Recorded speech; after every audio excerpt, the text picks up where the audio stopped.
Hello there, and welcome to this special boring history episode on the rather disturbing lives of the pharaohs in ancient Egypt. If you're looking for a calming and thought-provoking historical story to carry you off to dreamland, you've come to the right place. Before we begin our journey back in time, I'd love to know where in the world you're listening from and what time of day it is for you right now. Feel free to leave a comment and say hello.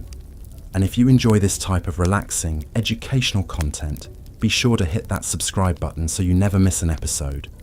Alright, let's set the stage, shall we?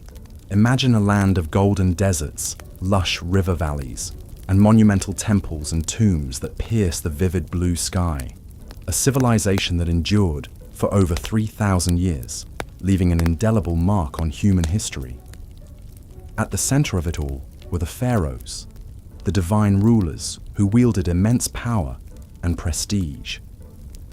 But behind the glittering facade of riches and royalty, the lives of these god-kings were often steeped in darkness, obsession, and shocking practices that may be hard for us to fathom today.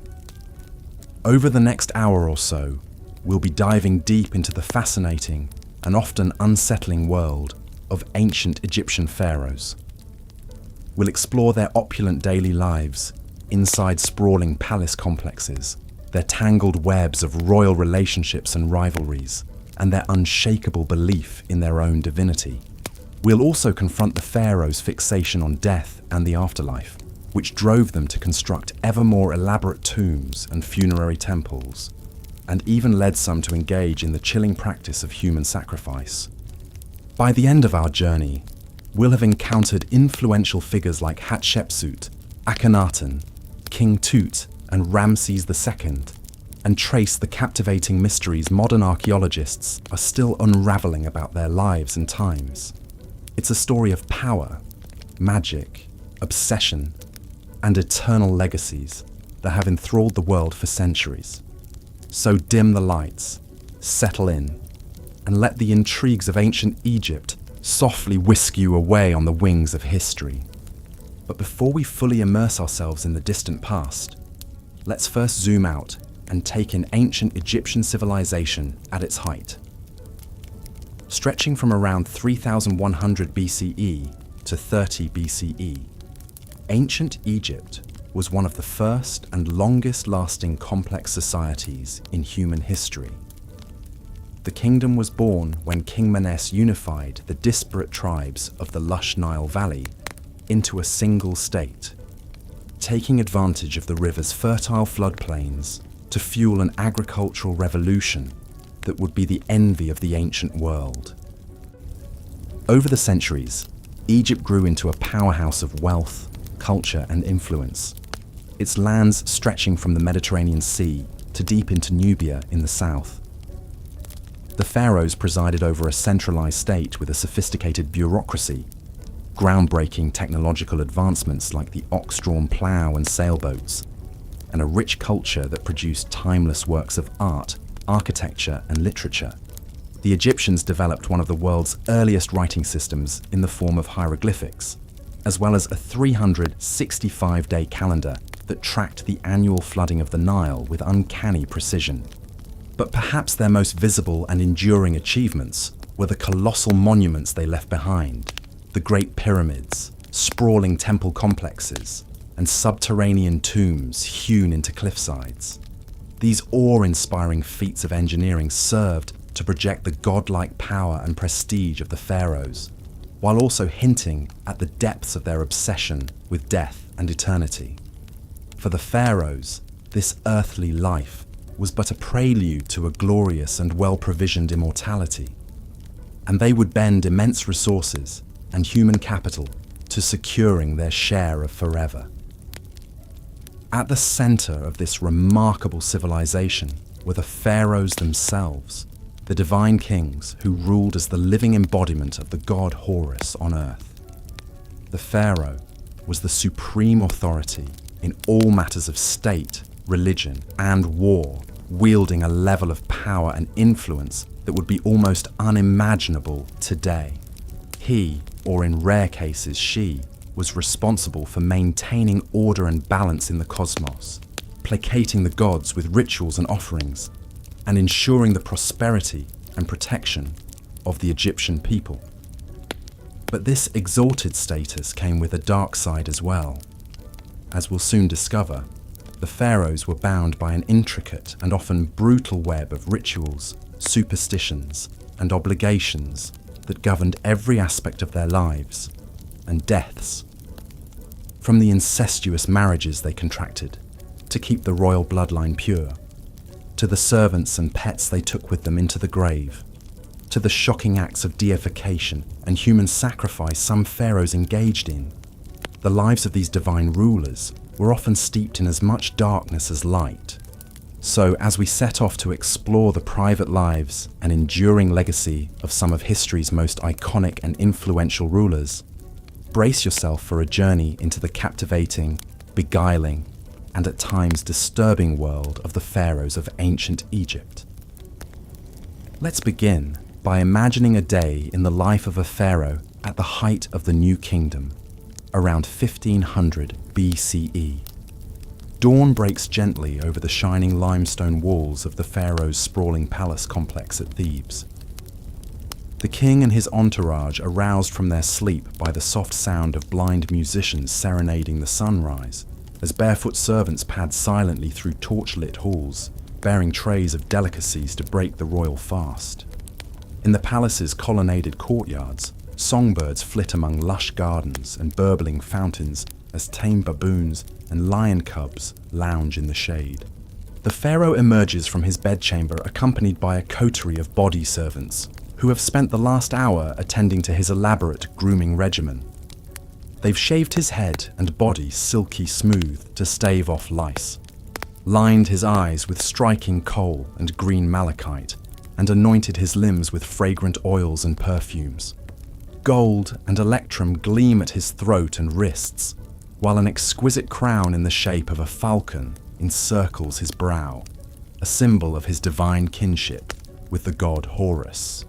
Thus arrayed in all his finery, the living god strides forth to begin his packed schedule of daily duties and devotions.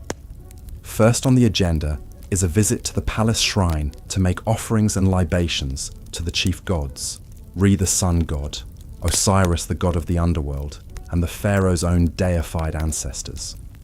Chanting priests fill the incense-perfumed air with hymns and prayers, as the king prostrates himself before the serene painted gazes of the gods. With his religious obligations discharged, the pharaoh convenes his council to hear petitions, dispense judgments, and consult on affairs of state. Seated on a golden throne, he listens as his vizier reads out the day's business. Boundary disputes to settle, trade agreements to negotiate, construction projects to oversee. Though he solicits advice from his most trusted courtiers, the final word on all matters ultimately rests with him. The day wears on in a blur of ceremonies and spectacles designed to awe the populace and reinforce the pharaoh's divine right to rule. The king processes through the city in a magnificent chariot, the cheers of his subjects rising like a wave as he showers them with gifts of gold and grain. He officiates over the ritual opening of a new temple, driving in the first peg with a golden mallet as priests chant incantations to seal the sacred space. But even in these moments of public triumph, an undercurrent of dark superstition and obsessive ritual runs beneath the surface. The pharaoh is careful to always enter a room right foot first to ward off evil spirits. He eats only with his left hand, reserving his right for communing with the gods. And he never, ever allows his shadow to fall across a priest or a statue of a deity, lest he incur divine wrath that could bring ruin upon the kingdom. As Re's fiery orb sinks slowly toward the western horizon, the pharaoh retires to his private quarters for a few snatched moments of relaxation before the evening banquet. Lithe dancing girls sway sinuously to the strains of harps and lyres, while the king sips date wine from a golden goblet and contemplates the finer points of theology with his advisors. But even in repose, the spectre of death and eternity are never far from his mind. For the pharaoh knows that this mortal life, however opulent and godlike, is but a fleeting dream compared to the glorious forever that awaits him in the field of reeds. It's why he's already poured untold resources into his tomb in the Valley of the Kings, a hidden city of the dead, where he will reign in splendor for all eternity. But first, he must navigate the tangled web of obligations and dangers that come with wearing the double crown. And nowhere are those perils more present than in his own royal household.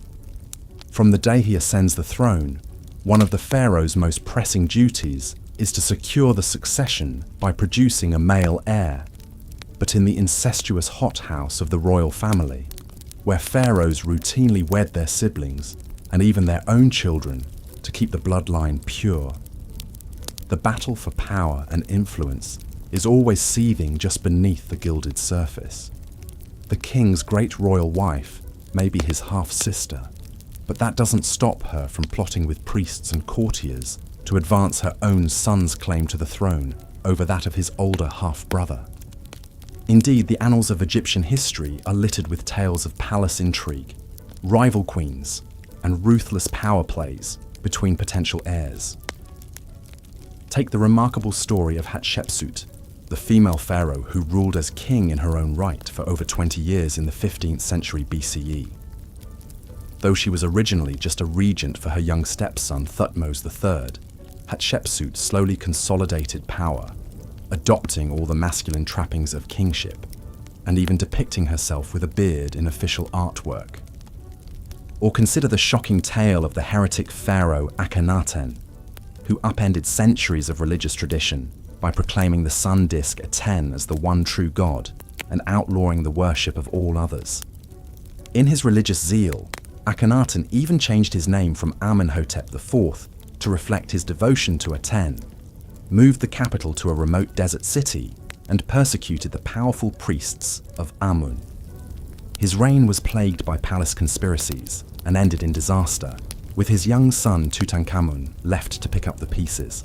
But perhaps the most disturbing example of how the pharaoh's godlike power could be abused is the practice of human sacrifice that was once disturbingly common in ancient Egypt. Archaeologists have unearthed numerous so-called retainer sacrifices in the tombs of early kings like Jer and Jet, where dozens of servants were slaughtered to continue serving their master in the afterlife. Even more chillingly, some pharaohs like Aha were buried with their pets and worldly treasures, as well as piles of human hair wigs, likely shorn from sacrificial victims. Thankfully, this ghastly practice seems to have died out by the end of the Old Kingdom, as the Egyptians developed more symbolic ways for pharaohs to take their earthly entourage with them into the afterlife. But it remains a dark stain on the otherwise glittering legacy of the pharaohs, a reminder of the unfathomable gulf that separated these divine kings from the teeming masses they ruled over. As the centuries roll on, the pharaohs continue to shape the course of Egyptian history and leave their mark in stone and story. Some, like Ramses II, known as Ramses the Great, presided over the kingdom at the height of its power and splendor, their triumphs and love lives immortalized on the walls of the temples they built to their own glory. Others, like the fabled Cleopatra VII, became entangled in the high-stakes intrigues of the wider Mediterranean world, their personal charisma and political savvy the stuff of enduring legend. But perhaps no pharaoh has captured the modern imagination quite like the boy King Tutankhamun, whose lavish tomb discovery in 1922 set off a global wave of Tutmania and turned the once obscure ruler into a household name. The dazzling treasures found in Tut's tomb, from his iconic golden death mask to the nested coffins and thrones, provided an unprecedented glimpse into the opulence and artistry of a royal burial and cemented the pharaoh's reputation as the ultimate status symbols of the ancient world. Today, new archaeological discoveries and cutting-edge scientific techniques are allowing us to peer even deeper into the lives and deaths of these endlessly fascinating rulers. CT scans and DNA analysis have revealed the inbred genetic deformities that plagued Tut's family line, as well as the festering wounds and malaria that likely claimed his life at the tender age of 19th. Inscriptions and papyri paint an increasingly vivid picture of the cutthroat world of palace politics, where foreign concubines and scheming viziers jostled for influence in the shadow of the throne.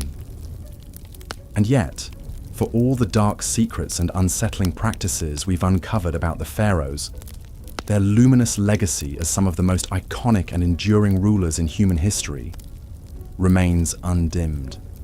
For over 3,000 years, they presided over a civilization of remarkable achievements and innovations, from the mathematical precision of the pyramids to the medical know-how of the world's first brain surgery.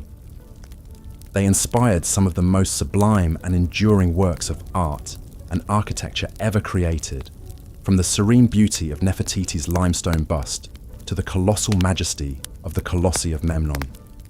And they continue to fire our imaginations and tug at our sense of wonder, inviting us to contemplate the mysteries of absolute power and ponder what it means to reach for immortality in the face of the fleeting nature of human life. So the next time you find yourself gazing up at the inscrutable face of the Sphinx or marveling at the golden splendor of Tutankhamun's funerary mask, take a moment to reflect on the pharaohs who once wielded godlike power over the lives of millions.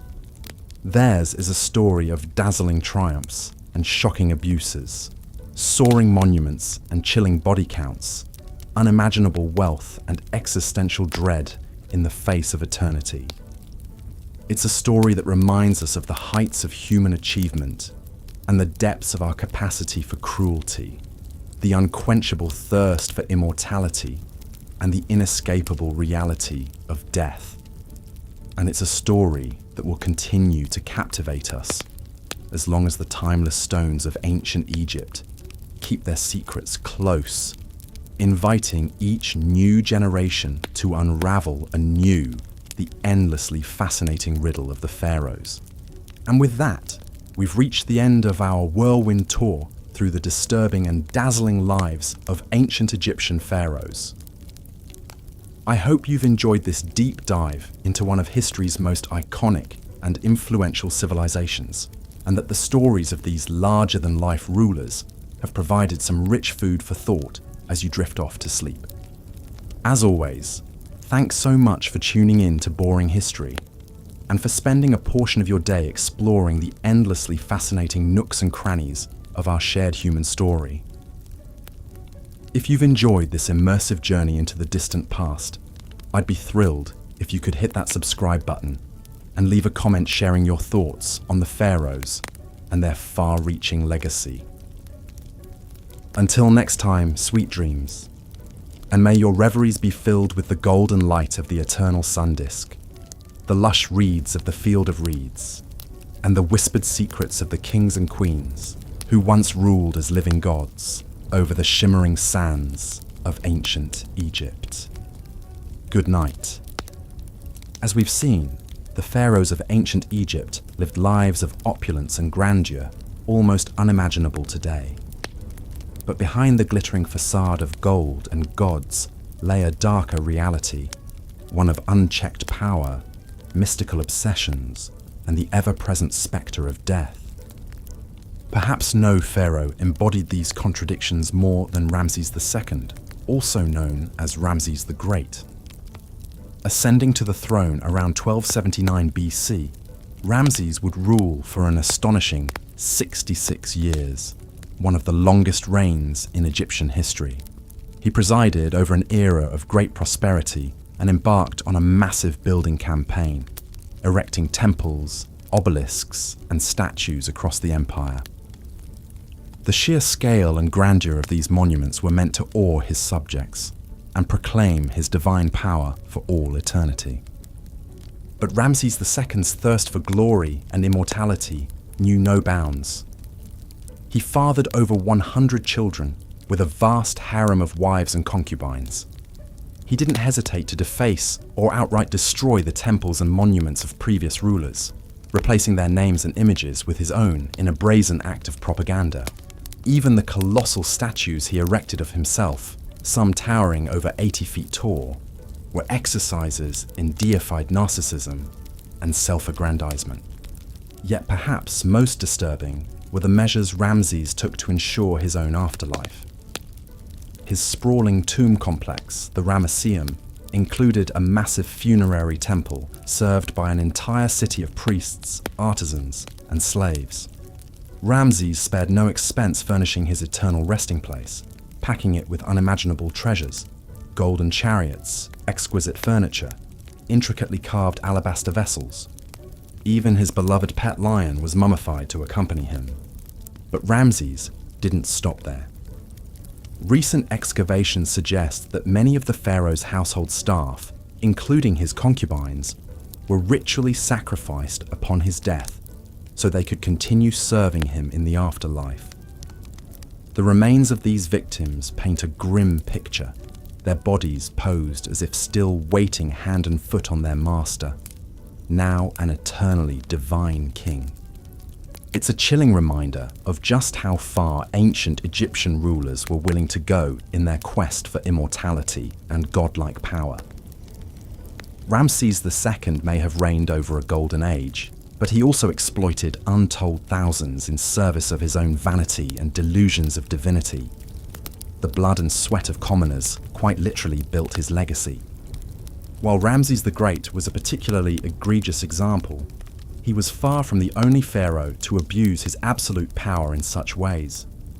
His predecessors, Amenhotep III and Akhenaten, undertook similarly ambitious and self-serving building projects. The boy king Tutankhamun was entombed with a staggering array of priceless treasures, while Cleopatra ruthlessly eliminated her own siblings to secure sole control of the throne. Time and again, the pharaohs proved that their deified status placed them above the moral laws governing ordinary Egyptians. They could upend religious traditions on a whim, take countless sexual partners, seize property and labor, even ritualize murder, all without consequence. The promise of a glorious afterlife made megalomaniacal excess not only acceptable, but almost inevitable. But in the end, the pharaohs discovered what all tyrants must, that no mortal, no matter how powerful, can escape death. For all their temples and tombs, magical spells and sacrificial servants, they succumb to the same fate as the humblest peasant. Their mummified bodies and worldly possessions gathered dust in the darkness, while their empire declined and their gods were forgotten. The cautionary tale of the pharaohs still resonates in our modern world of would-be strongmen and self-styled demigods. Those who believe themselves above the common bonds of morality and mortality would do well to remember how the mightiest rulers of ancient Egypt met their ignominious ends. For the great leveler comes for kings and commoners alike. A humbling lesson, 3,000 years in the making. As we close this chapter on the disturbing lives of ancient Egypt's god-kings, one can't help but marvel at all that's been lost to the devouring sands of time. We may have unearthed their treasures and unraveled some of their secrets. But so much remains unknown about this captivating civilization that built wonders and banished moral constraints. Perhaps, as archaeologists chip away at the layers of history, we'll come to an even clearer understanding of the shadows behind the pharaoh's dazzling reign. A deeper knowledge of what drove these divine rulers to such heights of power and depths of depraved self-obsession. Until then, they'll continue to haunt our imaginations, spectacular, sphinx-like, cloaked in gold and mystery. We can only guess at what other chilling revelations lie buried in the Valley of the Kings, waiting to see the light of day once more. Tales of tyrants and god-kings, faded to dust and etched in eternity. A reminder that even the grandest of empires and most glorified of rulers can't escape time's inexorable march. So, as we drift off to sleep, our heads filled with gilded sarcophagi and whispering spirits. Let's ponder the enduring allure of these ancient royals who held the power of life and death, heaven and earth, in their manicured hands, and be thankful perhaps that their like will never walk among us again, divine, decadent, and undone by their own towering egos. The next morning would see the pharaoh embark on his daily routine of religious duties and governing. He would first bathe in a sacred pool or be cleansed with holy water by priests, a ritual believed to purify both body and spirit. The pharaoh was then dressed in the finest linens, adorned with regal symbols like the double crown, scepter, and crook. Each item held deep meaning, the crook representing his role as shepherd of his people, the flail his authority to punish enemies of Egypt. But even these mundane morning tasks were imbued with layers of spiritual significance. Every movement was like a carefully choreographed dance, governed by the strict rules of Ma'at, the cosmic order that held the universe together. To deviate even slightly from these divine protocols was to court chaos and risk the god's wrath. It was a heavy existential burden to bear, but one seen as absolutely essential for a living god. Once attired in his divine regalia, the pharaoh would emerge from the palace to begin his packed schedule. Often first up was a visit to the temple to make offerings to the gods and perform vital rituals. As the high priest of every temple, his role was to gratify the gods and secure their continued blessings for Egypt. He would deliver offerings, recite sacred spells, and burn incense to the cult statues in the temple sanctuary. No matter how tedious, each rite had to be performed with perfect precision, like maintaining a cosmic engine. Even the subtlest mistake could have catastrophic consequences. The famous pyramid texts, carved on the walls of royal tombs, were essentially a script for the pharaoh to follow in the afterlife, guiding him through the trials to reach the blessed field of reeds. One can only imagine the intense pressure and anxiety of having to execute the rituals flawlessly, with the highest stakes imaginable riding on them. With his religious duties complete, the pharaoh would turn to the business of governing Egypt. He would meet with his most trusted advisors, viziers who acted as his eyes and ears throughout the land. They delivered reports on the political situation in Egypt and its diplomatic ties with rivals like the Nubians, Hittites, and Mesopotamians. The pharaoh would hear petitions from his people and pronounce his judgments according to Ma'at. Although the viziers oversaw the vast state bureaucracy on a day-to-day basis, the pharaoh had the final say on all matters and was expected to uphold justice. Governing a massive state was challenging enough, but the pharaoh's absolute power created its own disturbing incentives. With no real check on his whims, a pharaoh could easily succumb to corruption or tyranny if he wished. Some pharaohs imposed brutal taxes and forced labor on their subjects to build their own lavish monuments. Others grew paranoid and resorted to ruthless purges of anyone they perceived as a threat. The Ptolemaic pharaoh Ptolemy IV had his own mother and brother murdered to eliminate potential rivals to the throne. With ultimate power over life and death, even the bonds of family could turn deadly. But the pharaoh's day wasn't all blood and toil. He was also entitled to enjoy the finest earthly pleasures and leisure pursuits. He might go on a hunting expedition in the desert, firing arrows from his war chariot at fleeing lions and gazelles. The hunt was seen as a metaphor for the pharaoh's triumph over the forces of chaos that constantly threatened Egypt. A successful hunt proved his vitality and warrior prowess. The pharaoh might also indulge in a board game of senet with one of his trusted courtiers. Senet was hugely popular among the Egyptian elite and even took on spiritual dimensions. Some believed the game mimicked the soul's journey through the Duat underworld, with the final squares representing the gates of the afterlife. Here again, the lines between earthly recreation and cosmic symbolism were always blurred. As Re's journey across the sky drew to a close and shadows lengthened, the pharaoh would finally retire to his chambers after a long day of service to the two lands. But even in rest, his divine duties never ceased. The pharaoh's sleep was believed to mystically merge his Ba soul with the sun god, renewing his divine life force. It was a time of strange visions and communion with the gods, not mere repose.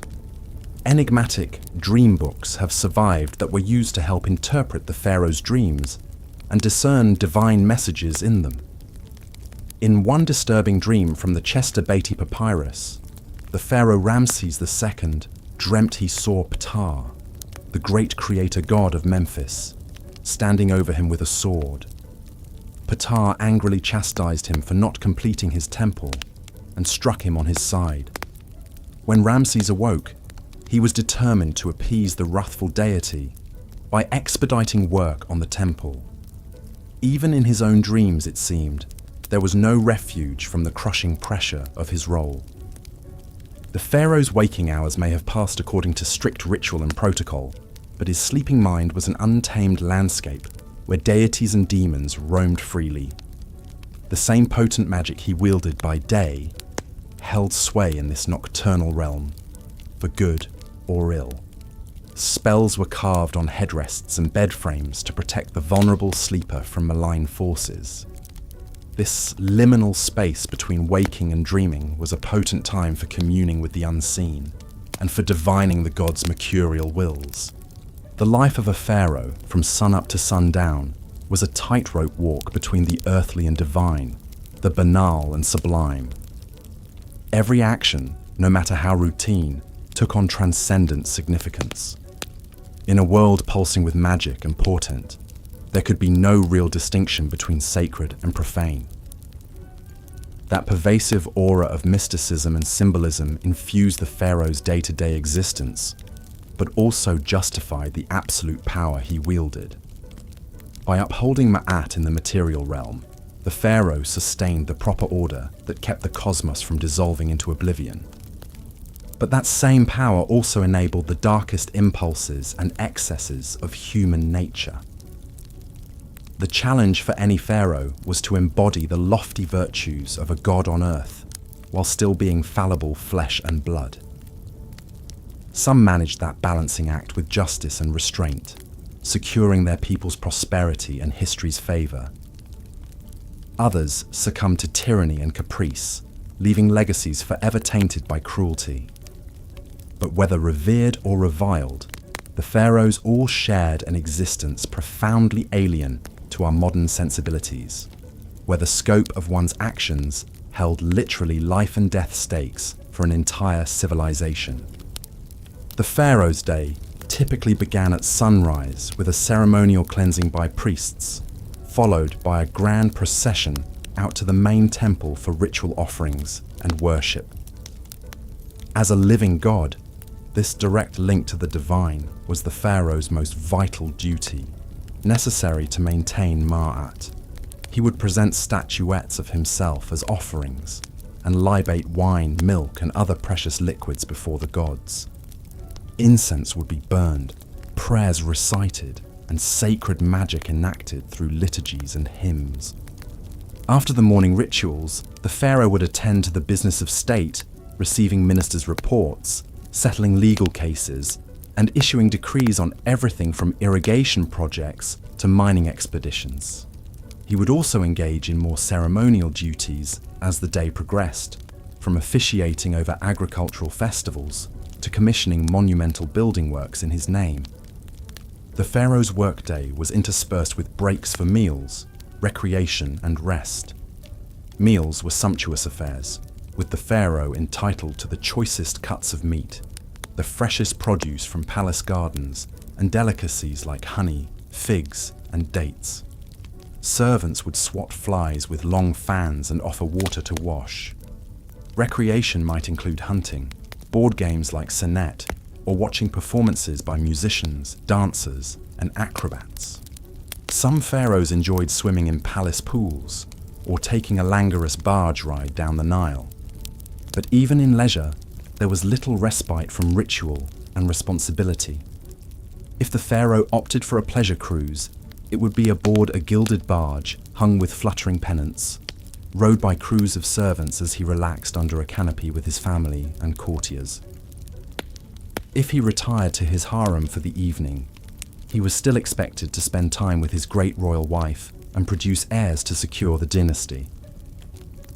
The God King's life was a goldfish bowl of relentless public scrutiny and expectation. While the pharaoh's magnificent surroundings and godlike status may seem enviable, it was in truth an intensely demanding and precarious existence. The smallest lapse in upholding Marat, whether ritual or moral, could unleash the furies of fate upon the entire land. He was like an acrobat crossing the Nile on a gossamer thread, poised between the earthly and the eternal. The burden of his office was an exhausting marathon of pageantry and weighty decisions, with the highest possible stakes in play. As the pharaoh finally retired for the evening, borne aloft on a gilded palanquin to his royal bedchamber, the day's exertions would take their toll. Falling into a dreamless sleep, he could at last slip the yoke of ritual and protocol, however briefly. In the morning, the great wheel would turn once more, and the demigod would re-emerge to greet the rising sun. But in those darkest hours before dawn, the pharaoh's chamber was a hushed sanctum of shadows and murmuring breaths, of stillness and quiet. Here, in night's forgiving embrace, he was merely human once more. Royal relationships and rivalries. The ancient Egyptian royal court was a hothouse of political intrigue, power plays, and Machiavellian machinations. At its apex was the pharaoh himself, the nucleus around which courtiers, officials, priests, and supplicants all revolved like planets around the sun. But the pharaoh was far from alone in his gilded cage. From incestuous marriages to murderous feuds, the intimate relationships and seething rivalries of the royal household were an eternal wellspring of drama to rival any soap opera. The women who surrounded the pharaoh were some of the most influential and intriguing figures in the palace. Foremost among them was the great royal wife, the queen who was meant to be the pharaoh's favorite consort and chief partner in ruling Egypt.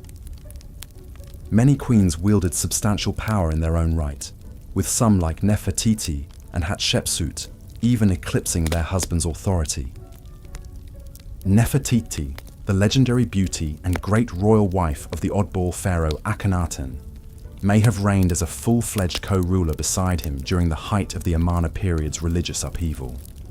She vanished mysteriously from the record in Akhenaten's final years, but some tantalizing clues hint that she may have even succeeded him as the shrouded pharaoh Smenkhkare.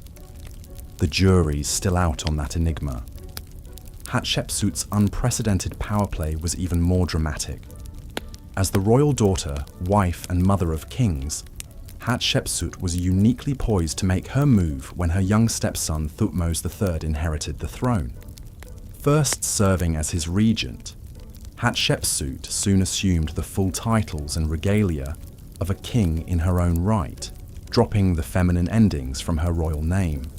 For over 2 decades, Egypt had a female pharaoh in all but anatomy, dominating a time of immense prosperity and monumental building. Only after her death did Thutmose III emerge from the shadow of his formidable stepmother. But being the pharaoh's chief wife and queen was no guarantee of an easy life. In a polygamous palace, the queen always had to stay on her toes to maintain her influence and guard against rivals. One of the most infamous examples was the bitter war between Ramses II's chief queen Nefertari and the secondary wife Isetnofret, mother of the heir apparent. Court gossip gleefully chronicled how the two powerful women schemed ceaselessly against each other, using everything from lavish banquets to slanderous graffiti to sway the pharaoh's favor. The stakes in this Game of Thrones were immensely high, as queens vied to secure the succession for their own sons. Isetnofret ultimately triumphed, living to see her son Meneptah take the throne, but only after decades of cutthroat intrigue. Such vicious rivalries between a pharaoh's wives were par for the palace course. Incest was another queasy quirk of royal marriages, seen as essential to safeguarding the sacred bloodline. Pharaohs often married their sisters, daughters, and even mothers in an attempt to keep the royal lineage as pure as possible. The Greek Ptolemaic dynasty took this to extremes, with the family tree knotting back on itself in a snarled tangle of repeated incestuous unions. Cleopatra VII, the most famous Ptolemy of all, was actually the product of at least 3 generations of uninterrupted brother-sister marriages. Her family seemed to be competing to rack up the most convoluted incestuous relationships, with uncle-niece and even double-sibling matches thrown in for good measure. Ironically, all this incestuous inbreeding may have produced the genetic quirks and mental instability that ultimately doomed the dynasty. But incest in the royal family wasn't just a Ptolemaic phenomenon. It was an age-old custom dating back to the mythical origins of Egyptian kingship itself. The pharaoh was seen as the earthly embodiment of Horus, the divine son of Osiris and Isis, a brother-sister pair who also happened to be husband and wife. By emulating the gods' incestuous marriage, the pharaoh was upholding the cosmic order and literally following in the footsteps of the gods. Of course, such sibling marriages must have taken a heavy toll, both psychologically and genetically. The famous Tutankhamun was the sickly, short-lived product of an incestuous match between Akhenaten and his sister. His congenitally deformed foot and cleft palate point to the deleterious effects of inbreeding. But to the ancient Egyptians, purity of blood was far more important than genetic diversity. Incest was therefore not a taboo, but a sacred tradition. If rivalries between wives were vicious, those between potential heirs could be downright murderous. Primogeniture was not a hard and fast rule in ancient Egypt, meaning that any son or even daughter of the pharaoh could potentially make a play for the throne. This often led to cutthroat power struggles and grim succession crises as rival princes schemed to eliminate their competitors.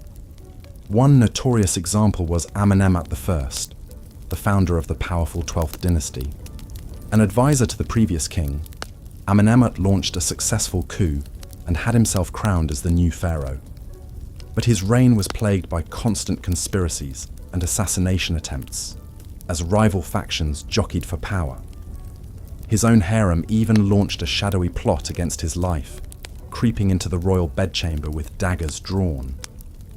Amenemhat only survived by the intervention of his loyal guards, fighting them off nearly naked.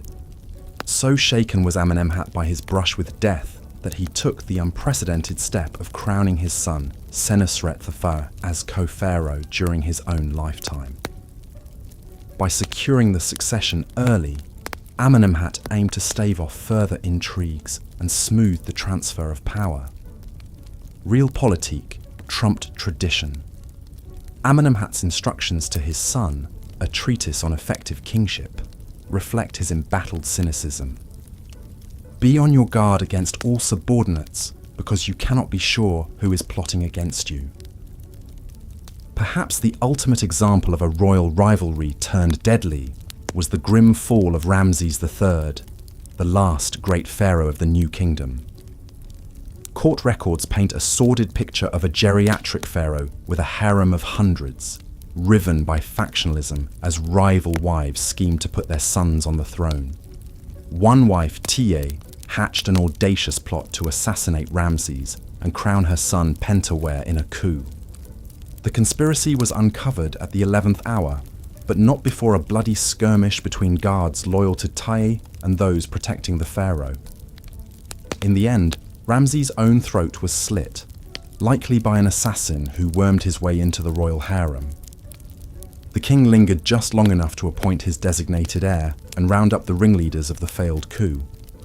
In a grisly epilogue, the chief conspirators were forced to commit suicide, while the hapless Pentawere was brutally executed and denied proper burial. Even in death, royal rivalries refused to rest. Such ruthless intrigues and lethal power plays were all too common in the pharaoh's court, where the knives were perpetually out. Trust and loyalty were luxuries few could afford, with even family members potential enemies vying for position. Caught in this tangled web of shaky alliances and seething resentments, the pharaoh had to walk a razor's edge, vigilantly balancing factions while watching his own back. Heavy was the head that wore the double crown. Gods on earth, the pharaoh as divine ruler. More than mere monarchs, the pharaohs of ancient Egypt were living deities, straddling the boundary between the earthly and divine. Each pharaoh was seen as the embodiment of Horus, the falcon-headed sky god, and the son of the great sun god Re, Az. The practice of retainer sacrifice, also known as retainer burial, was one of the most chilling customs in ancient Egypt. The idea was that servants, both human and animal, who attended the pharaoh in life, would continue to serve him in death and the afterlife. This was seen as an honor, to accompany one's king for eternity. But to our modern sensibilities, it's a staggering loss of life in the name of royal luxury. Some of the earliest evidence of retainer sacrifice comes from subsidiary graves around the royal tombs of the First Dynasty pharaohs at Abydos. These subsidiary graves contain the remains of servants, as well as food, furniture, jewelry, and tools, all the things deemed necessary to serve the pharaoh in the afterlife. The tomb of King Djer is a striking example. Excavations revealed 318 subsidiary burials around his tomb, with servants' bodies arranged in neat rows, believed to have been sacrificed upon Djer's death. Even more unsettling are the animal sacrifices found in pharaonic tombs.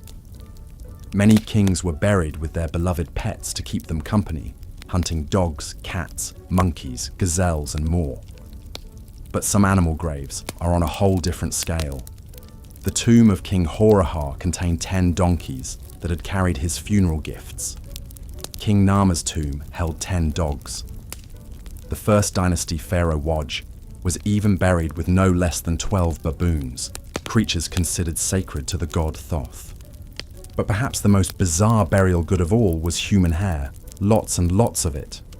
Archaeologists uncovered a staggering 30 million animal mummies and 80 tons of human hair in a series of vast catacombs beneath the Temple of Anubis at Saqqara. Much of this hair is believed to have been shorn from servants and offered to the jackal-headed god of embalming as a plea for the deceased pharaoh's safe journey to the afterlife. As staggering as these numbers are, it's important to note that human sacrifice was not constant throughout ancient Egyptian history. It seems to have been practiced only in the early dynastic period, phasing out as mummification and more symbolic burial goods took precedence. By the time of the New Kingdom, human sacrifices had disappeared, replaced by Shabti figurines meant to magically come alive and act as servants in the afterlife. Still, those early royal tombs with their grim galleries of subsidiary burials leave a lasting and haunting impression. They speak to the absolute power of the pharaohs and the value placed on their post-mortem comfort above all else. Even in death, the pharaohs commanded the living. Their sacred status meant their journey to the afterlife was all that mattered, no matter how many had to die to ensure it. This is perhaps best summed up by the inscription on the tomb of the 6th dynasty courtier, Reni the Elder. He proudly describes his role in building the royal tomb, saying, "His Majesty sent me to Ebet to bring the sarcophagus with its lid, and the costly, august pyramidion for the pyramid called Menorah Shines and is Beautiful of the Queen. I did it all in the completeness and exactness which His Majesty loves." The pharaoh's eternal resting place was paramount, sparing no expense, effort, or life. But not all pharaohs clung to these dark, sacrificial practices. The reign of Akhenaten, the controversial king who upended Egyptian religion by worshipping only the sun disk Aten, is notable for its lack of evidence of human sacrifice. Akhenaten moved the capital to a new city, Akhetaten, known today as Amarna. Here he built a royal tomb with no subsidiary graves, perhaps signaling a shift in funerary customs to match his religious reforms. However, Akhenaten's changes were short-lived. After his death, his son Tutankhamun and successors returned to the old gods and traditional practices. Tut's own famous tomb, discovered in 1922, was stocked with all the traditional grave goods and mummified remains of his several stillborn daughters. Though not sacrificed in the old way, these children still accompanied him to the afterlife as eternal reminders of his divine blood. And so, even as human sacrifice waned, the pharaonic obsession with the afterlife never did. The mummification process grew ever more elaborate, with pharaohs like Seti the Firm and Ramesses II going to their eternal rest in multi-room, hidden tombs filled with every earthly treasure. They were still meant to live forever as gods among the gods, even if their retinue of ghostly servants was now rendered in wood, clay, and stone, rather than flesh and blood. This enduring belief in the pharaoh's divinity, in earthly eternity attained, is perhaps their most lasting legacy. Long after their tombs were looted and bodies scattered, the pharaohs are still with us, resurrected in our history books and museum galleries. We still speak their names: Khufu, Nefertiti, Hatshepsut, Tutankhamun, and marvel at their monuments. They built for eternity, and in many ways they achieved it, though not as they might have imagined. For the pharaohs, eternal life was a given, a birthright of their divine status.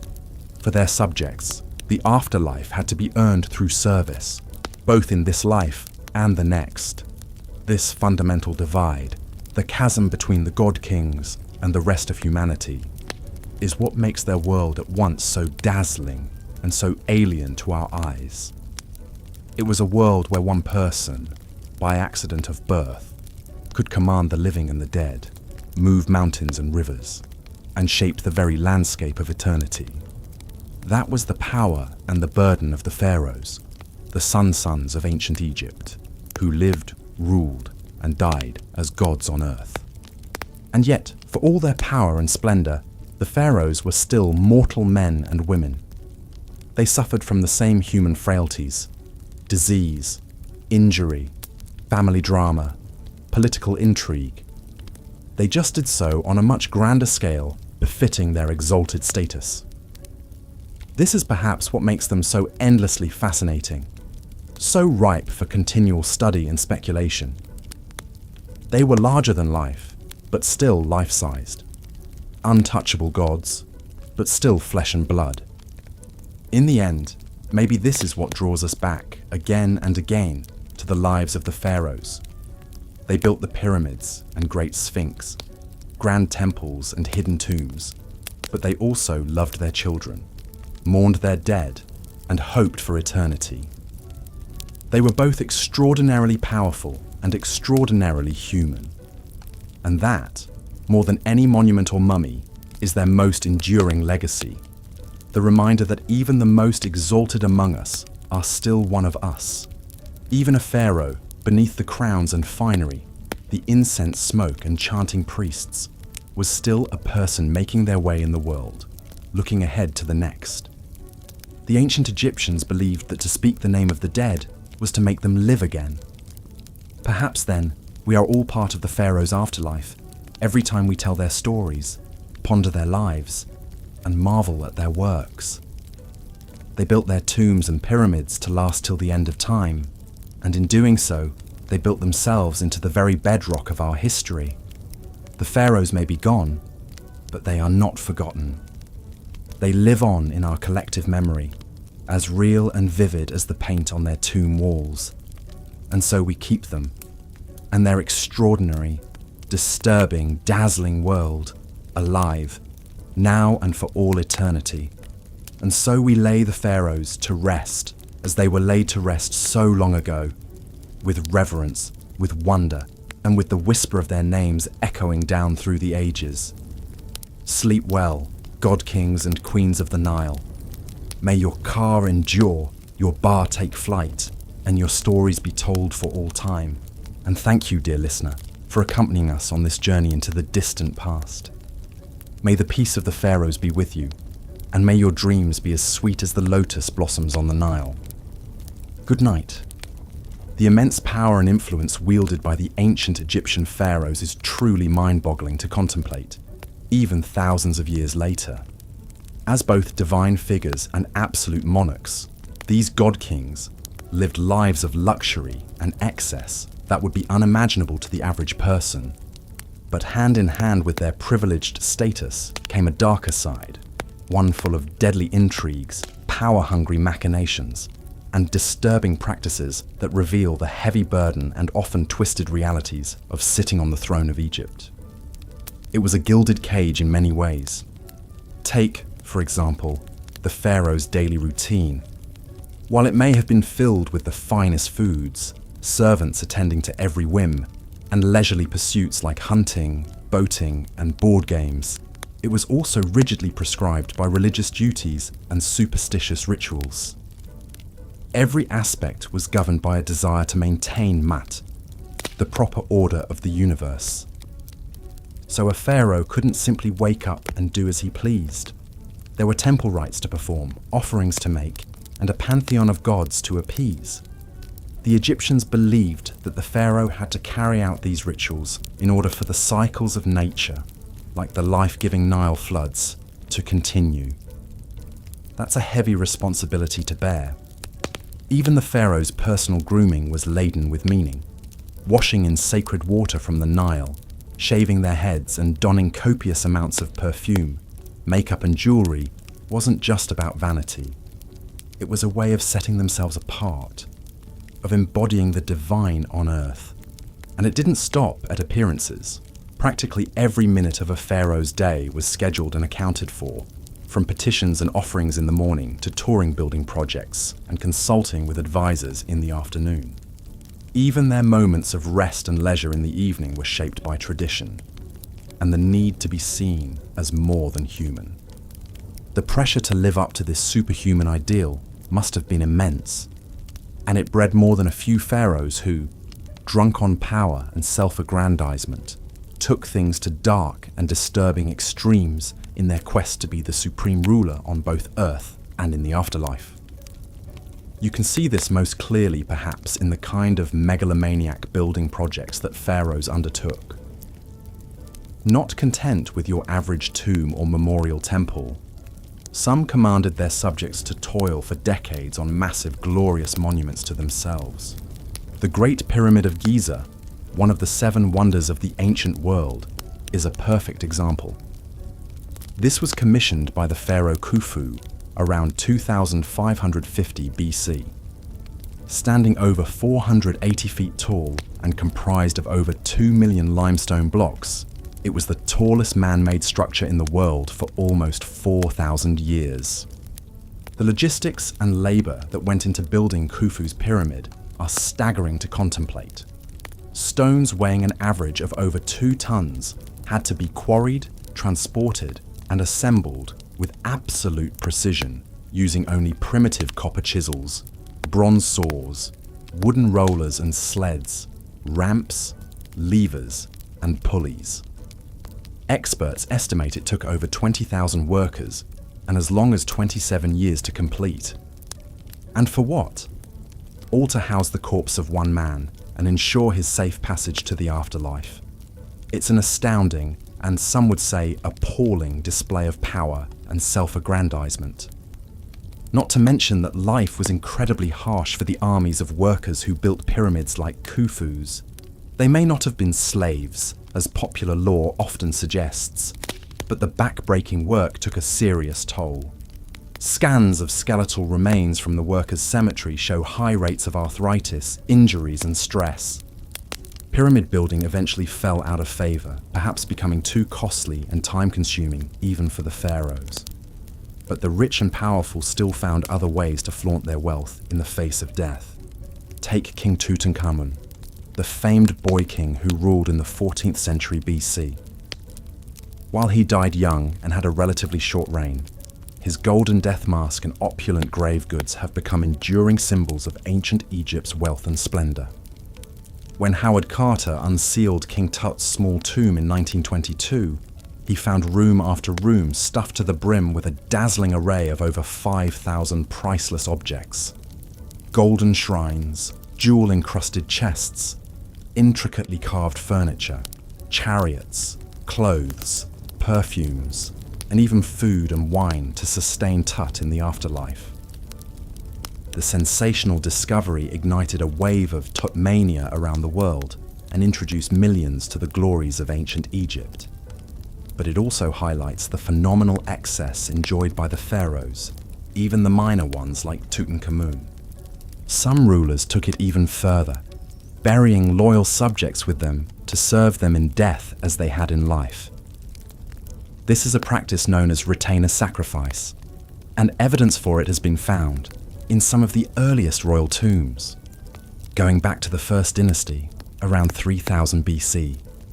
In tombs at the royal burial ground of Abydos, archaeologists discovered the remains of court officials, servants, and even dogs arrayed around the pharaoh's sarcophagus and subsidiary graves. It seems these unlucky attendants were sacrificed to continue their duties in the afterlife, a disturbing reflection of how much the pharaoh's power extended beyond the grave. Thankfully, this practice seems to have largely died out by the Old Kingdom period, but the fact that it was ever condoned at all is a chilling reminder of the absolute godlike power ancient Egyptians invested in their kings. Even as mummification techniques became more and more refined, and the fabled Valley of the Kings filled with hidden tombs, the gulf between the pharaoh's eternal comfort and the lot of the average Egyptian couldn't have been starker. While the royals enjoyed gold, jewels, and linen wrappings in the afterlife, most people had to make do with a simple pit grave and a few humble trinkets, if that. The inequality was so stark, it's little wonder that tomb robbing became a constant scourge for Egyptian elites. Still, the promise of eternal life, however luxurious, was one that even the pharaohs couldn't always count on, as the fates of some of the most famous rulers attest. Take Ramses II, widely regarded as the greatest and most powerful pharaoh of the New Kingdom.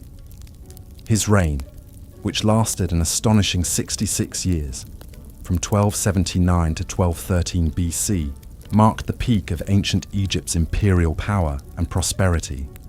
Ramses II, or Ramses the Great as he's often known, was a military leader who expanded Egypt's reach in Nubia, Libya, and the Levant. He was also a prolific builder who erected many grand temples, statues, and monuments. But for all his glory in life, Ramses II didn't exactly get the restful and dignified eternity he probably expected. His mummy has been moved and disturbed countless times over the millennia, as tomb robbers, priests, and archaeologists have all had a hand in its fate. When Ramses's mummy was finally unwrapped in 1886 by Gaston Maspero, the head of the Egyptian Antiquities Service, it was found to be in poor condition. The king's body was broken into pieces, many bones were missing, and a gaping hole in the skull suggested the work of ancient looters. Still, with his long aquiline nose, strong jaw, and shock of white hair, Ramses was an imposing figure even in death. His mummy is now on display at the National Museum of Egyptian Civilization in Cairo, a far cry from his original resting place in the Valley of the Kings, but no less a potent symbol of his enduring power and mystique. In the end, perhaps it's this very mystique, this mix of the marvelous and the macabre, the inspiring and the unsettling, that keeps us so fascinated by the pharaohs of ancient Egypt. They were larger-than-life figures who wielded immense power and wealth, but they were also mortal men, subject to the same fears, foibles, and fates as the rest of us. Peering into their lives, their triumphs and excesses, their vanities and vulnerabilities, is like holding up a mirror to the human condition. We see the heights to which we can ascend and the depths to which we can sink. We marvel at the ingenuity and artistry of an ancient civilization, even as we recoil at some of its more disturbing practices. Most of all, we come face to face with the stark realities of power, its seductions and its pitfalls, its uses and its abuses. The pharaohs may have ruled as gods on earth, but they were also prisoners of a system that demanded constant displays of strength, piety, and conspicuous consumption. In that sense, perhaps we can even feel a twinge of sympathy for these divine rulers, trapped in their gilded cages, burdened with the weight of an entire civilization's hopes, dreams, and fears. It's a far cry from the glamorous and carefree existence we might imagine for a god king. But then again, that's the enduring allure of ancient Egypt. It defies our expectations and challenges our assumptions at every turn. It is a civilization that was at once familiar and alien, majestic and monstrous, enlightened and benighted. And the pharaohs, for all their flaws and foibles, were the avatars of this endlessly fascinating world. They may have lived and died thousands of years ago, but their stories, their secrets, and their splendors continue to haunt us to this day. We will likely never fully unravel all the mysteries of the pharaohs and their world, but that doesn't stop us from trying. From poring over every scrap of papyrus, studying every mummy and monument, sifting through every grain of desert sand for clues to their lives and times. In a way, that's the greatest legacy of the pharaohs, not the pyramids or the golden treasures, but the enduring sense of wonder and curiosity they inspire in us, the tantalizing glimpse they offer into a world at once vanished and vivid, lost and everlasting. So perhaps the real question is not what we can learn from the pharaohs, but what we can learn about ourselves in our endless fascination with them. What does our obsession with these ancient rulers say about our own hopes, dreams, and fears? What does it reveal about our relationship to power, to death, to the eternal mysteries of the human heart? These are questions that may never have definitive answers, but they are worth pondering nonetheless, just as the pharaohs themselves continue to beguile and bewilder us, inviting us to explore ever deeper the labyrinthine recesses of their world and our own. And so, the story of the pharaohs endures, as it has for millennia, a tale of power and pathos, of glory and despair, of the eternal dance between light and shadow that defines the human condition. It is a story that will continue to be told and retold, as long as there are those who seek to peer behind the veil of history and glimpse the faces of those who once ruled as gods among men. The pharaoh would begin his morning ablutions in an ornate limestone washroom, where a small army of servants waited to assist their living god. First, they would delicately wrap him in fine linen towels and escort him to a gleaming copper bathing tub filled with water, lotus flowers floating on the surface. As he stepped in, the servants would carefully wash the pharaoh's body with natron, a mineral salt that cleansed and softened the skin. They paid special attention to his hands and feet, gently scrubbing away any dirt or impurities. After bathing, the pharaoh would be dried off, and a servant would appear bearing a tray of fragrant oils. With practiced motions, he would anoint the king from head to toe, massaging the oils into his skin until it glowed. These sacred unguents, in scents of myrrh, frankincense, and cinnamon, were believed to have magical protective properties, shielding the pharaoh from evil spirits and misfortune. A dab of black coal was carefully applied around his eyes, not just for beauty, but to deflect the harsh glare of the sun god Ra and ward off eye infections. Next came the pharaoh's iconic regalia, the crowns, scepters, and jewels that denoted his supreme status. Every item was imbued with layers of religious and political symbolism. The distinctive double crown, for example, represented the unification of Upper and Lower Egypt under the pharaoh's divine rule. A designated servant would reverentially lift the lapis lazuli and gold headdress and place it atop the king's head, taking great care to arrange it just so. Then would come the crook and flail, implements of kingship often depicted crossed over the pharaoh's chest in art and sculpture. The crook symbolized his role as shepherd of his people, while the flail represented his ability to mete out punishment to enemies of the state. Once adorned, the pharaoh would emerge from his chambers to greet the day, a glittering vision inspiring both reverence and terror. But this was only the beginning of a grueling daily routine that left little room for rest. First on the agenda was worship and offering rituals at the temple, where the pharaoh would honor the gods and elevate his own divine status. At the heart of every Egyptian temple was the inner sanctum, where a statue of the chief god resided. Only the pharaoh and the high priests were allowed to enter this sacred space and perform the daily rites. The king would prostrate himself before the god's image, reciting prayers and burning incense. He would present lavish offerings of food, drink, clothing, and jewelry, symbolically giving the god all the best produce of the land. In return, the deity would bestow divine favor and protection on Egypt and empower the pharaoh to rule wisely and defeat his enemies. This sacred transaction between the king and the gods was the bedrock of Egyptian cosmic order. But it was also a daily reinforcement of the pharaoh's precarious position. His people believed his piety and right conduct literally sustained the cycles of the sun, the Nile floods, and the agricultural bounty of the kingdom. It was a heavy responsibility to shoulder day in and day out. With his religious duties complete, the pharaoh would begin the real work of governing, a task he largely delegated to his most trusted advisors. The pharaoh's prime minister, known as the vizier, oversaw the sprawling administrative apparatus that kept the kingdom running smoothly.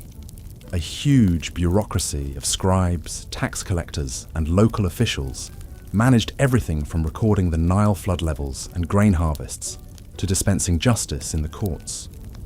But the pharaoh was expected to take an active role in decision-making on key issues like diplomacy, trade, and monumental building projects.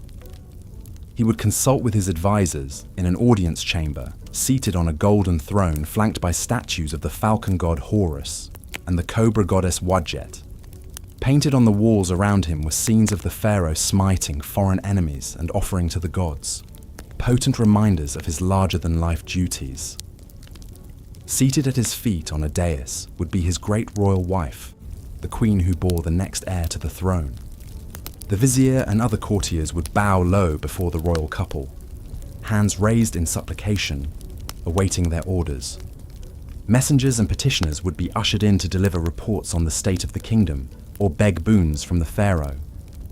There might be disturbing news of a military skirmish at the border, requiring the king to marshal his armies, or a request to send aid to a region facing drought and famine.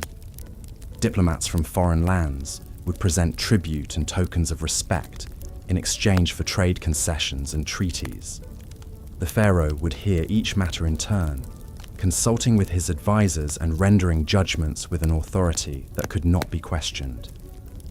Even in his leisure time, the king was performing his royal role. He would go on ceremonial hunting expeditions in the desert, firing arrows at lions and other big game from a speeding chariot. This was a demonstration of his physical prowess and mastery over the wild forces of nature. Important propaganda in a world where might made right. He would also preside over jubilant religious festivals, like the Opet festival celebrating the link between the pharaoh and the great god Amun-Ra. In a spectacular river procession, the pharaoh would accompany statues of the Theban triad of gods on a barge sailing down the Nile, as huge crowds thronged the banks to cheer them on.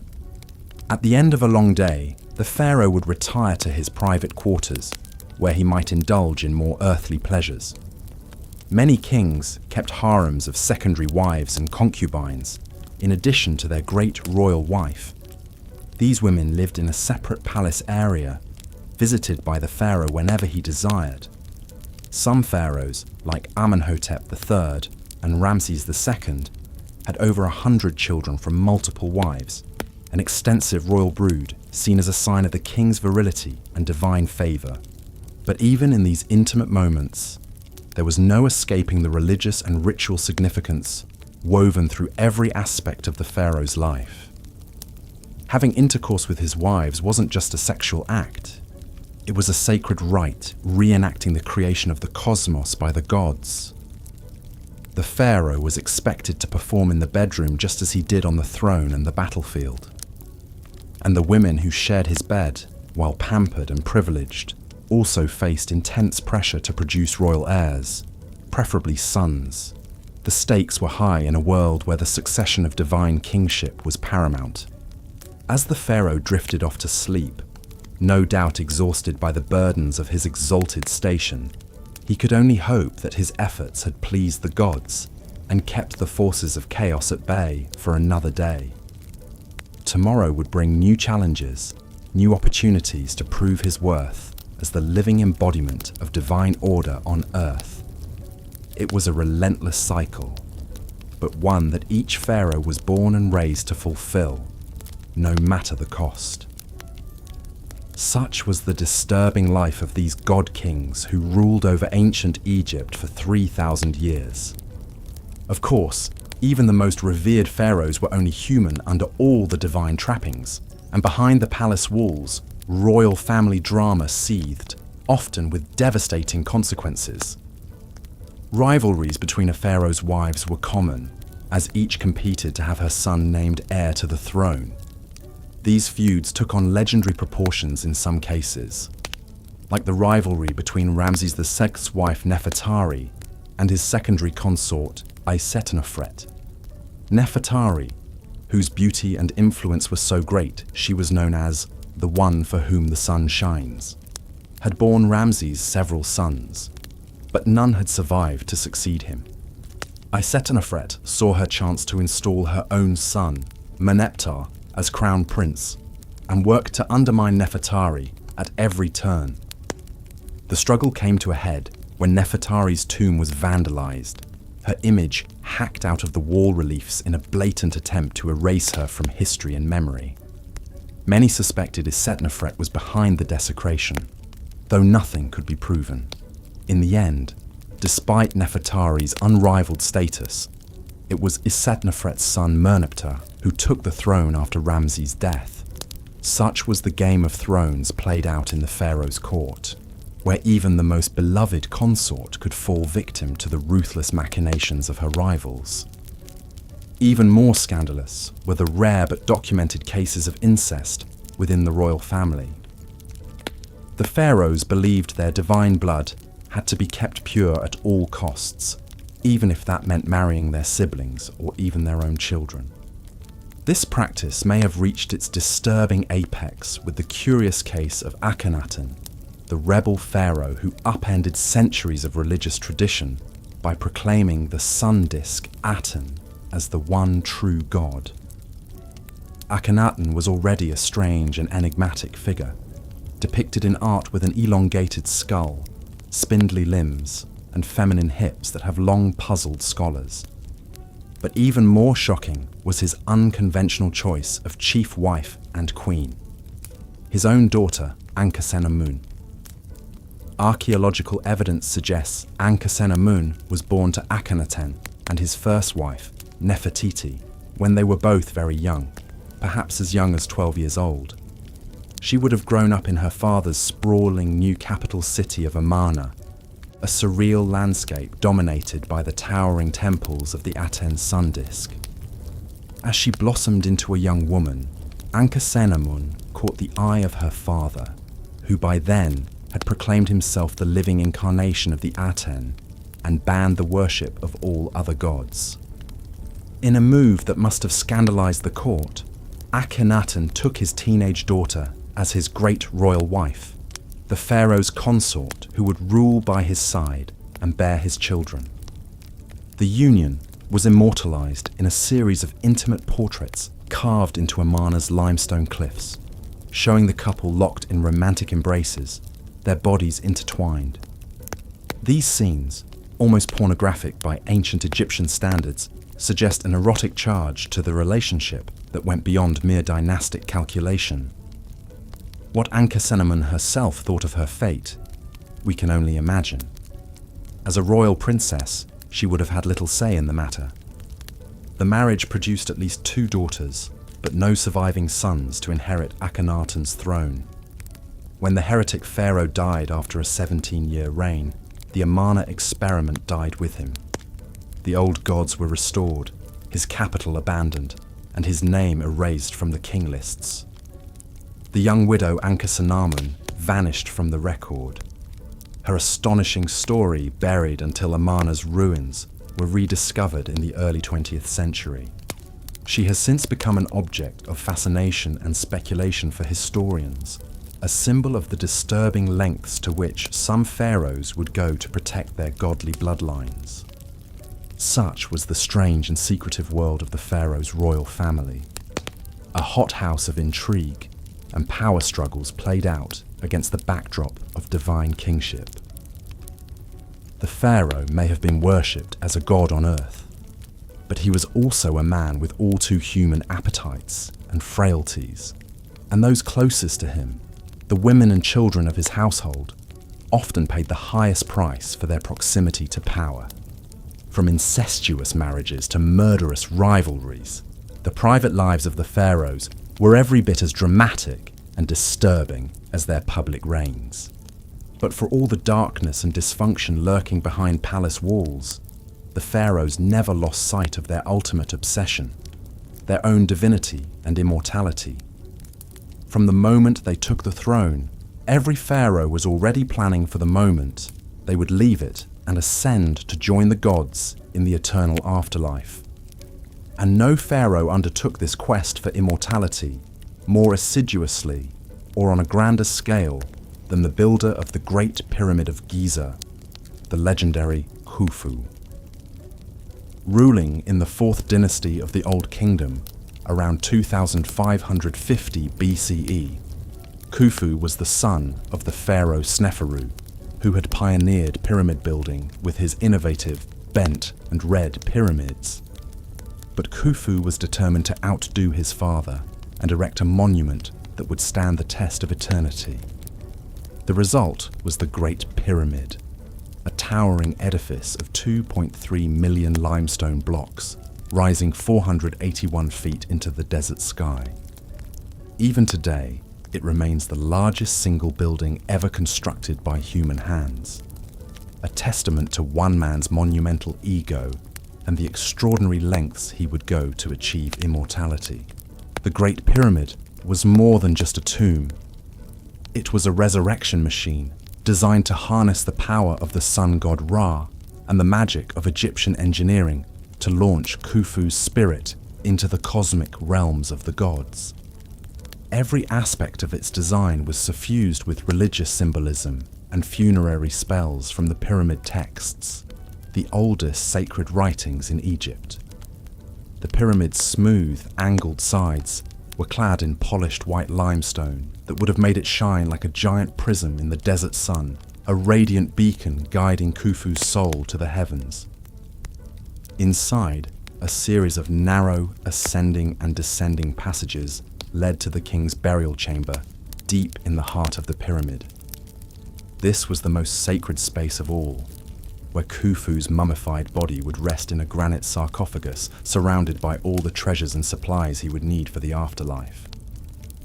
The chamber was a marvel of precision engineering, its walls lined with massive granite blocks fitted so tightly you couldn't slip a piece of paper between them. This was meant to seal the king's body and possessions away from thieves and intruders for all eternity, a secure staging ground for his journey to immortality. But building such a monumental tomb came at a staggering cost, both in resources and human lives. The Great Pyramid required a workforce of skilled masons, engineers and labourers on a scale never before seen in Egypt. Contrary to popular belief, these were not slaves but paid workers, many of them peasant farmers recruited during the annual Nile flood when their fields were underwater. They laboured in grueling conditions under the desert sun, hauling massive blocks of limestone up ramps and lever systems to construct the pyramid layer by meticulous layer.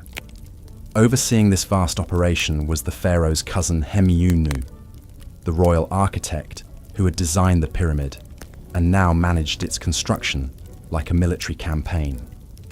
He commanded an army of overseers and foremen who pushed the workers to their limits, driven by the knowledge that the pharaoh's immortality depended on their speed and precision. Accidents and deaths were an accepted part of the job, with some workers even buried in the shadow of the pyramid they had died building. The human cost of Khufu's ambition was immense, but to the pharaoh, it was a price worth paying for eternal life. He saw himself as a divine being, a god incarnate whose spirit would live forever among the stars of the northern sky. The pyramid was his stairway to heaven, a monumental feat of will and engineering that would ensure his name and legacy endured for all time. And in a sense, he was right. 4,500 years later, we are still marveling at the Great Pyramid and the disturbing lengths to which one pharaoh went to achieve immortality. But even Khufu's audacious monument pales in comparison to the extraordinary measures some of his successors took to equip themselves for the afterlife. As the prosperity and power of the Old Kingdom waned, later pharaohs became increasingly obsessed with their own mortality and the fate of their eternal souls. They poured their dwindling resources into ever more elaborate tombs and mortuary temples, desperately trying to guarantee their place among the gods. This desperate quest for immortality reached its macabre apex with the practice of retainer sacrifice, the burial of servants alongside the pharaoh to attend him in the afterlife.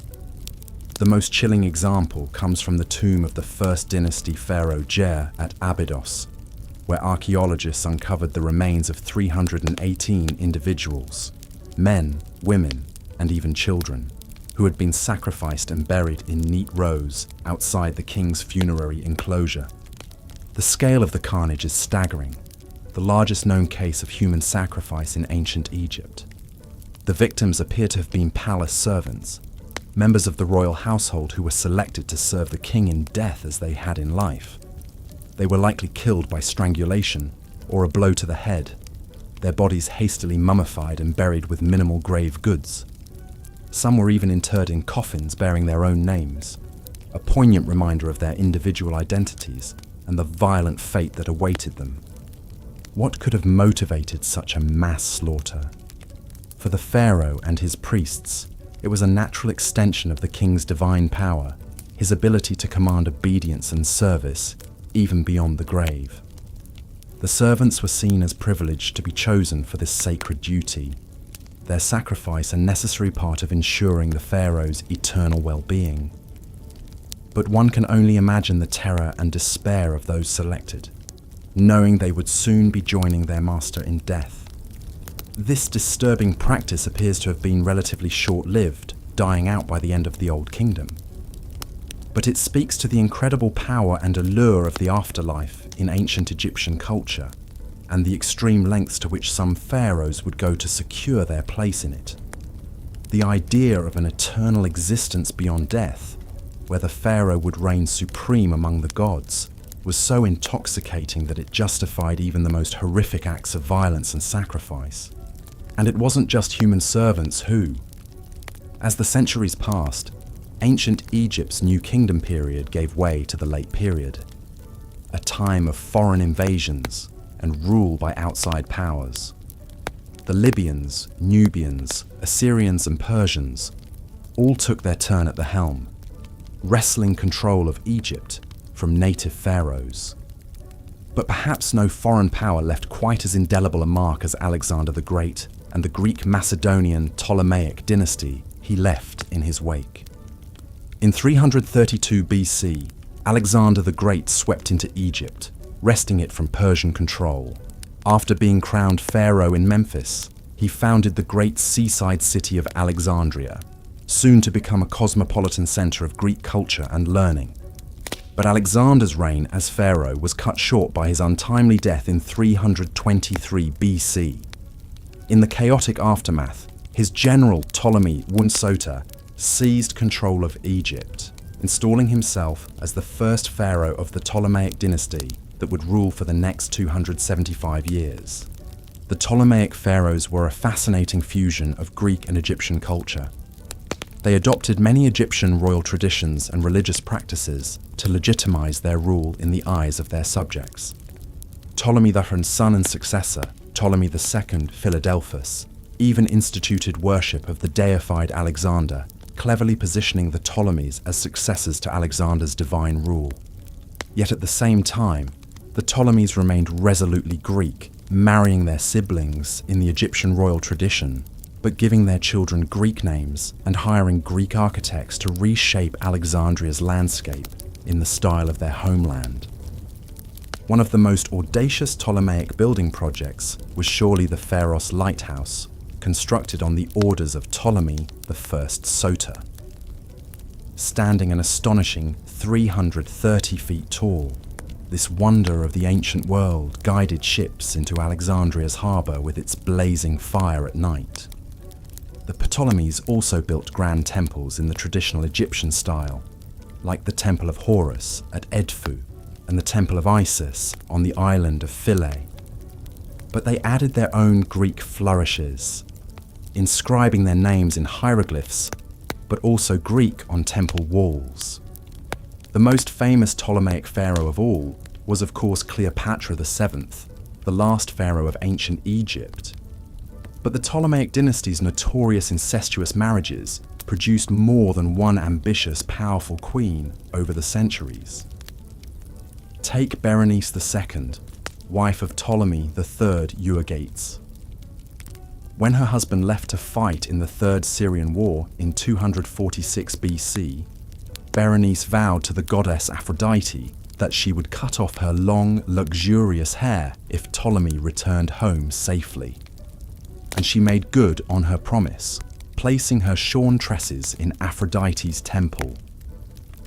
The hair later mysteriously vanished, but court astronomer Conon of Samos, perhaps trying to get back in the queen's good graces, claimed that Aphrodite had been so touched by the offering that she placed Berenice's hair in the sky as the constellation Coma Berenices, or Berenice's hair. The Ptolemaic pharaohs were also no strangers to court intrigues and power struggles. One of the most dramatic examples came after the death of Ptolemy IV in 204 BC. His young son Ptolemy V, not even 6 years old, was next in line for the throne. But the boy king's regents, Agathocles and Sosibius, weren't about to give up their influence and power. They did the unthinkable, having the young pharaoh's mother, Arsinoe, murdered to secure their own positions. The common people, who had loved Queen Arsinoe, were outraged when they got wind of the sordid plot. They besieged the royal palace, dragging Agathocles and his family out and lynching them in the street.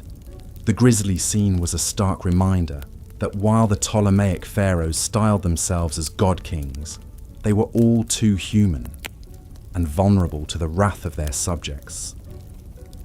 The Ptolemaic era was a time when much of the ancient Egyptian culture and religion we know today was compiled and recorded for posterity. The Ptolemies were great patrons of the arts, sciences, and literature. It was at the Great Library of Alexandria that Manetho, an Egyptian priest and historian, wrote his Egyptiaca. This 3-volume work, now largely lost, compiled the first comprehensive list of Egyptian pharaohs and divided their reigns into 30 dynasties. The framework we still use to parse ancient Egyptian chronology today, and it was under the Ptolemies that the Egyptian priest-scribe Hor of Sebennytos penned a fascinating papyrus that has come to be known as the Dream Book. This enigmatic text lists nearly 200 different dreams and their supposed meanings. Some are rather mundane, like dreaming of eating figs, indicating the dreamer will come into money. But others are more sinister omens, like dreaming of being burned alive, signaling great danger ahead. The Ptolemaic dynasty ended with the tragic demise of its most famous queen, Cleopatra VII, in 30 BC. After picking the losing side in the Roman Civil War between Mark Antony and Octavian, Cleopatra took her own life, allegedly by the bite of a poisonous asp, rather than be paraded through the streets of Rome as a war trophy. With Cleopatra's death, the long line of divine pharaohs finally came to a close, and Egypt became a province of the Roman Empire. But the 3,000-year legacy the pharaohs left behind still endures. Every magnificent monument, every golden tomb treasure, every tall tale recorded on temple walls or papyrus scrolls has kept their larger-than-life stories alive. The pharaohs built ancient Egypt into a flourishing civilization that has captured imaginations for millennia, and will likely continue to do so for as long as the pyramids still stand. The mystique of the pharaohs lies in how, even at the distance of thousands of years, they still seem to straddle the line between gods and mortals, the natural and supernatural. The truth is, the pharaohs were both extraordinary and all too human. They performed mind-boggling feats of engineering, artistic, and cultural achievement that have rarely been matched. But they could also be petty, superstitious, ruthless, and tyrannical. They were a bundle of fascinating contradictions, chasing immortality while grappling with all the flaws and frailties of being human. So perhaps that's why, for all their power and pomp, the pharaohs still speak to us today. Their outsized lives are like monuments to the human condition itself, the soaring triumphs and the devastating lows that have defined the mortal experience since the dawn of civilization. The life of a pharaoh was one of immense power and privilege, but also one governed by strict religious duties and rituals. From the moment he awoke in his opulent palace, a pharaoh's day was meticulously planned and scheduled, with little room for spontaneity or personal indulgence. The pharaoh's morning routine was an elaborate affair, with teams of servants attending to his every need. He would be washed, perfumed, and dressed in fine linens, before donning the various crowns and symbols of his divine office. The distinctive double crown, or pshent, combined the white crown of Upper Egypt and the red crown of Lower Egypt, symbolizing the pharaoh's dominion over the unified land. But even in these mundane morning rituals, there was an undercurrent of magic and superstition. The pharaoh's clothing was imbued with powerful symbolism and believed to confer divine protection. Every cosmetic and item of jewelry had deep spiritual significance.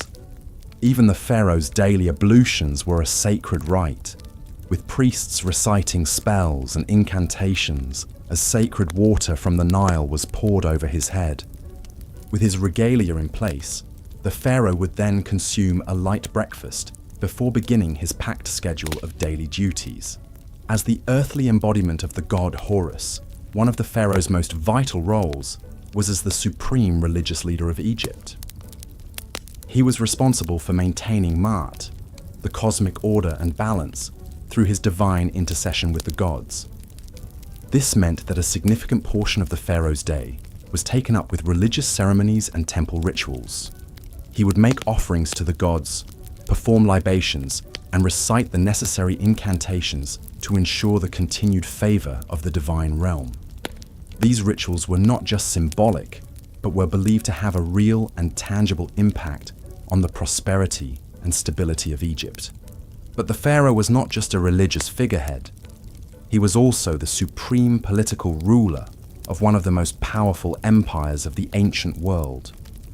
After his religious duties were complete, he would hold court and meet with his advisors to discuss matters of state. The pharaoh had the final say on all issues of law, taxation, trade, and foreign policy. He would also hear petitions from his subjects and dispense justice as he saw fit. The concept of Ma'at extended to social order as well as cosmic balance, and the pharaoh was the ultimate arbiter of this earthly harmony. His word was quite literally law, and his judgments were considered infallible and incontestable. However, even with all of these weighty responsibilities, the pharaoh still had time for leisure and pursuits befitting his exalted status.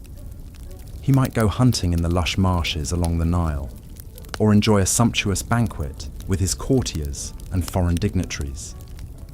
Some pharaohs, like Amenhotep II, were known for their athletic prowess and would showcase their skills in archery or chariot racing. But even in these moments of relaxation, the pharaoh was never truly at ease.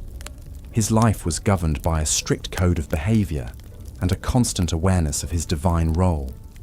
Every action, every word, every decision was freighted with meaning and consequence. And beneath the surface of this gilded existence lurked a darker undercurrent of superstition, magic, and brutality. The pharaoh may have been the most powerful man in Egypt, but he was also the most vulnerable to the capricious whims of the gods and the machinations of his enemies. Jealous rivals, both within the royal family and among the nobility, constantly plotted and schemed to overthrow him. Sorcerers and magicians employed curses and hexes to bring about his downfall. Even the common people, though they revered the pharaoh as a living god, could turn against him if they felt he had failed in his divine duties. To protect against these myriad threats, both real and supernatural, the pharaoh relied on a complex web of magic and ritual. He wore amulets and talismans imbued with protective spells, and his food and drink were tested for poison by trusted servants.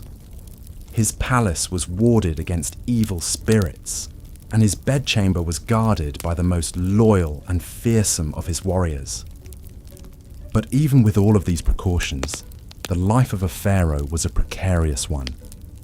The annals of Egyptian history are filled with the stories of pharaohs who met untimely and often gruesome ends, from assassination and warfare to disease and dark sorcery. In the end, the pharaoh was as much a prisoner of his divine role as he was its beneficiary.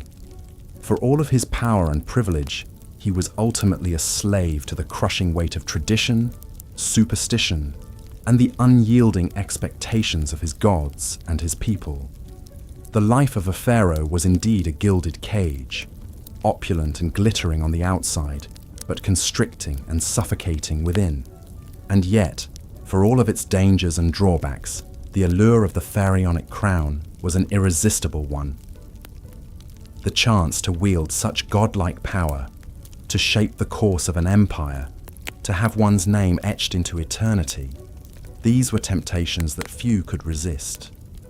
And so the cycle continued, from one pharaoh to the next, each one striving to outdo his predecessors in grandeur and glory, even as the shadow of mortality and the fickle favor of the gods loomed ever larger.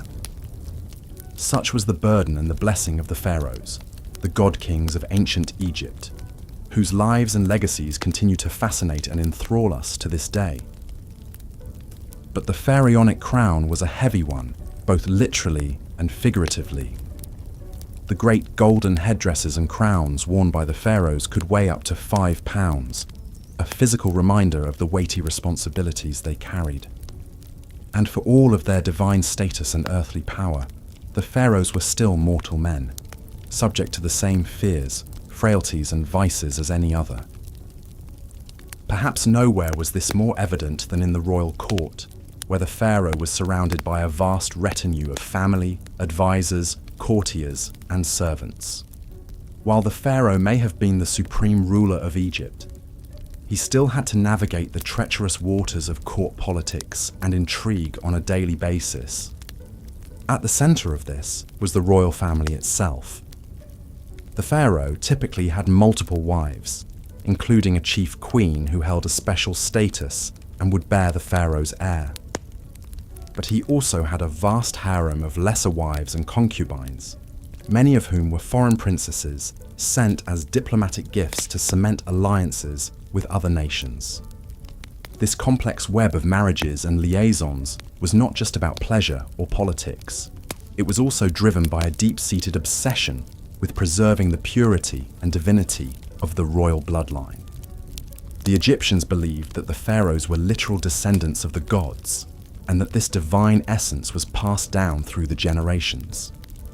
To maintain this purity, the pharaohs often married within their own family, taking their sisters, daughters, and even their own mothers as wives. This practice of royal incest may seem shocking and abhorrent to modern sensibilities, but for the ancient Egyptians, it was a sacred duty, a way of keeping the divine blood of the pharaohs untainted by mortal influence. Of course, this incestuous inbreeding often had the opposite effect, leading to genetic defects, deformities, and a host of health problems for the royal family.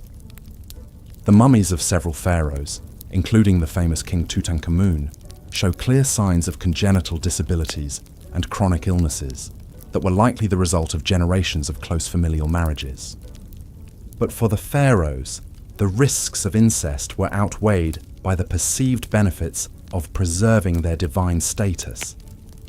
And in a society where the pharaoh was seen as a living god, there was no higher priority than maintaining the purity and power of the royal line. This obsession with divine kingship also had profound implications for the role of women in ancient Egyptian society. While women in general had more rights and freedoms than in many other ancient cultures, the power of the pharaonic throne was still very much a male domain. There were, however, a few notable exceptions to this rule. Perhaps the most famous of these was Hatshepsut, a queen who took on the full powers and regalia of a pharaoh and ruled Egypt in her own right for over 2 decades. Hatshepsut was a master politician and propagandist, commissioning statues and monuments that depicted her as a powerful and legitimate ruler, complete with the traditional false beard worn by male pharaohs. She even went so far as to have herself portrayed as a male in many of her official depictions, a way of asserting her divine right to rule. But Hatshepsut's reign was the exception rather than the rule, and her successor Thutmose III went to great lengths to erase her memory and her monuments after her death. For the most part, the divine kingship of the pharaohs remained a strictly masculine affair, with women relegated to supporting roles as queens, mothers, and daughters. This gender imbalance also extended to the royal succession, which was often a bloody and brutal affair. While the pharaonic crown typically passed from father to son, there was no formal system of primogeniture, and rival princes and factions would often vie for power in the event of an unclear or contested succession. These power struggles could turn deadly, with rivals resorting to assassination, exile, or outright civil war to seize the throne. The most famous example of this was perhaps the mysterious death of Tutankhamun, who many historians believe was murdered by his advisor and successor, A, in order to clear the path for his own ascension. Even when the succession was clear, the new pharaoh often faced challenges and threats to his rule from within his own family. Brothers, uncles, and cousins, who had been passed over for the throne, might plot and scheme to overthrow the new king, while disgruntled nobles and regional governors could use their wealth and influence to foment rebellion and unrest.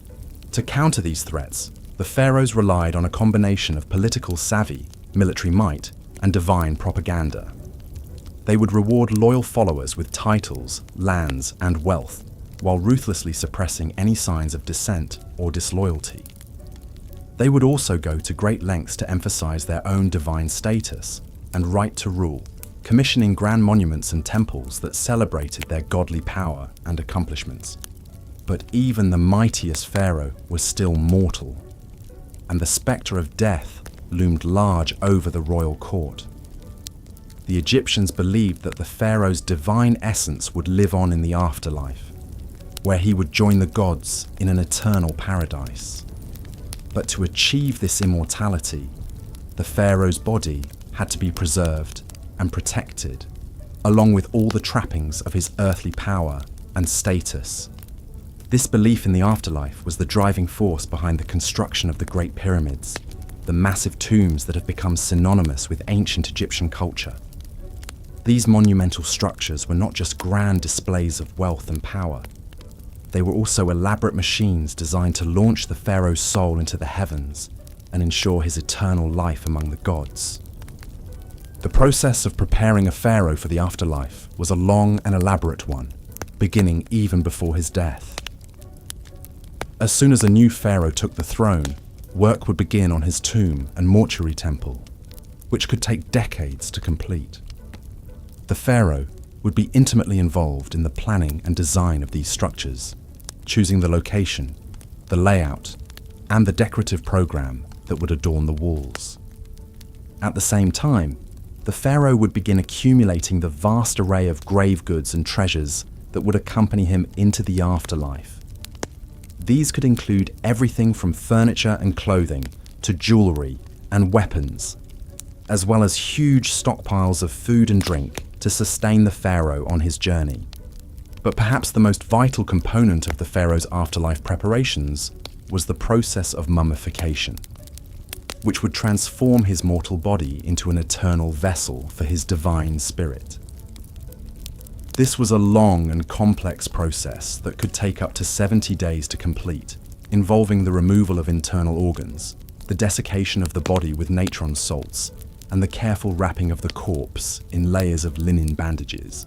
The mummification process was overseen by a special class of priests, known as the embalmers, who worked in secret and were considered to be in direct contact with the gods. They would recite special prayers and incantations at each stage of the process, imbuing the mummy with magical spells and protections that would ensure its safe passage into the afterlife. Once the mummy was complete, it would be placed inside a series of nested coffins, each one more elaborate and expensive than the last. The outermost coffin would often be made of solid gold and adorned with intricate carvings and inlays, a fitting vessel for the divine remains of the pharaoh. The mummy and its coffins would then be transported in a grand procession to the pharaoh's tomb, where they would be sealed away in a hidden burial chamber, along with all of the pharaoh's grave goods and treasures. The tomb itself would be filled with even more offerings and artifacts, as well as elaborate frescoes and carvings depicting the pharaoh's journey into the afterlife. But even with all of these elaborate preparations, the pharaohs were not content to leave their eternal fate to chance. Many of them became obsessed with the construction of their tombs, pouring vast resources and manpower into the building of ever more elaborate monuments to their own divinity. The most famous example of this is, of course, the Great Pyramid of Giza, built by the pharaoh Khufu around 2550 BCE. This massive structure, which stood over 480 feet tall and contained more than 2 million blocks of limestone, was the tallest man-made structure in the world for over 3,800 years. The construction of the Great Pyramid was a monumental undertaking that required the labor of thousands of workers over the course of decades. The logistics of the project were staggering, involving the quarrying, transportation, and precise placement of millions of tons of stone, all without the benefit of modern machinery or technology. But for Khufu, the pyramid was more than just a feat of engineering. It was a symbol of his divine power and a guarantee of his eternal life. The pyramid was designed to align with the stars, with shafts pointing towards the constellations of Orion and Sirius, which the Egyptians believed to be the celestial homes of the gods Osiris and Isis. Inside the pyramid, Khufu's mummy would have been placed in a granite sarcophagus in the heart of the structure, surrounded by treasure and protected by a complex system of passages, chambers, and booby traps designed to thwart would-be tomb robbers. But even with all of these precautions, the pharaoh's tombs were not immune to the depredations of thieves and vandals. Over the centuries, many of the great pyramids and tombs were broken into and looted, their treasures stolen, and their mummies desecrated. This was a fate that befell even the most famous of the pharaohs, including Tutankhamun, whose tomb was discovered largely intact in 1922, but had still been entered and robbed at least twice in antiquity. The pharaoh's obsession with the afterlife, it seems, was matched only by the greed and determination of those who sought to plunder their eternal resting places. But the pharaoh's preparations for the afterlife were not limited to their own tombs and treasures.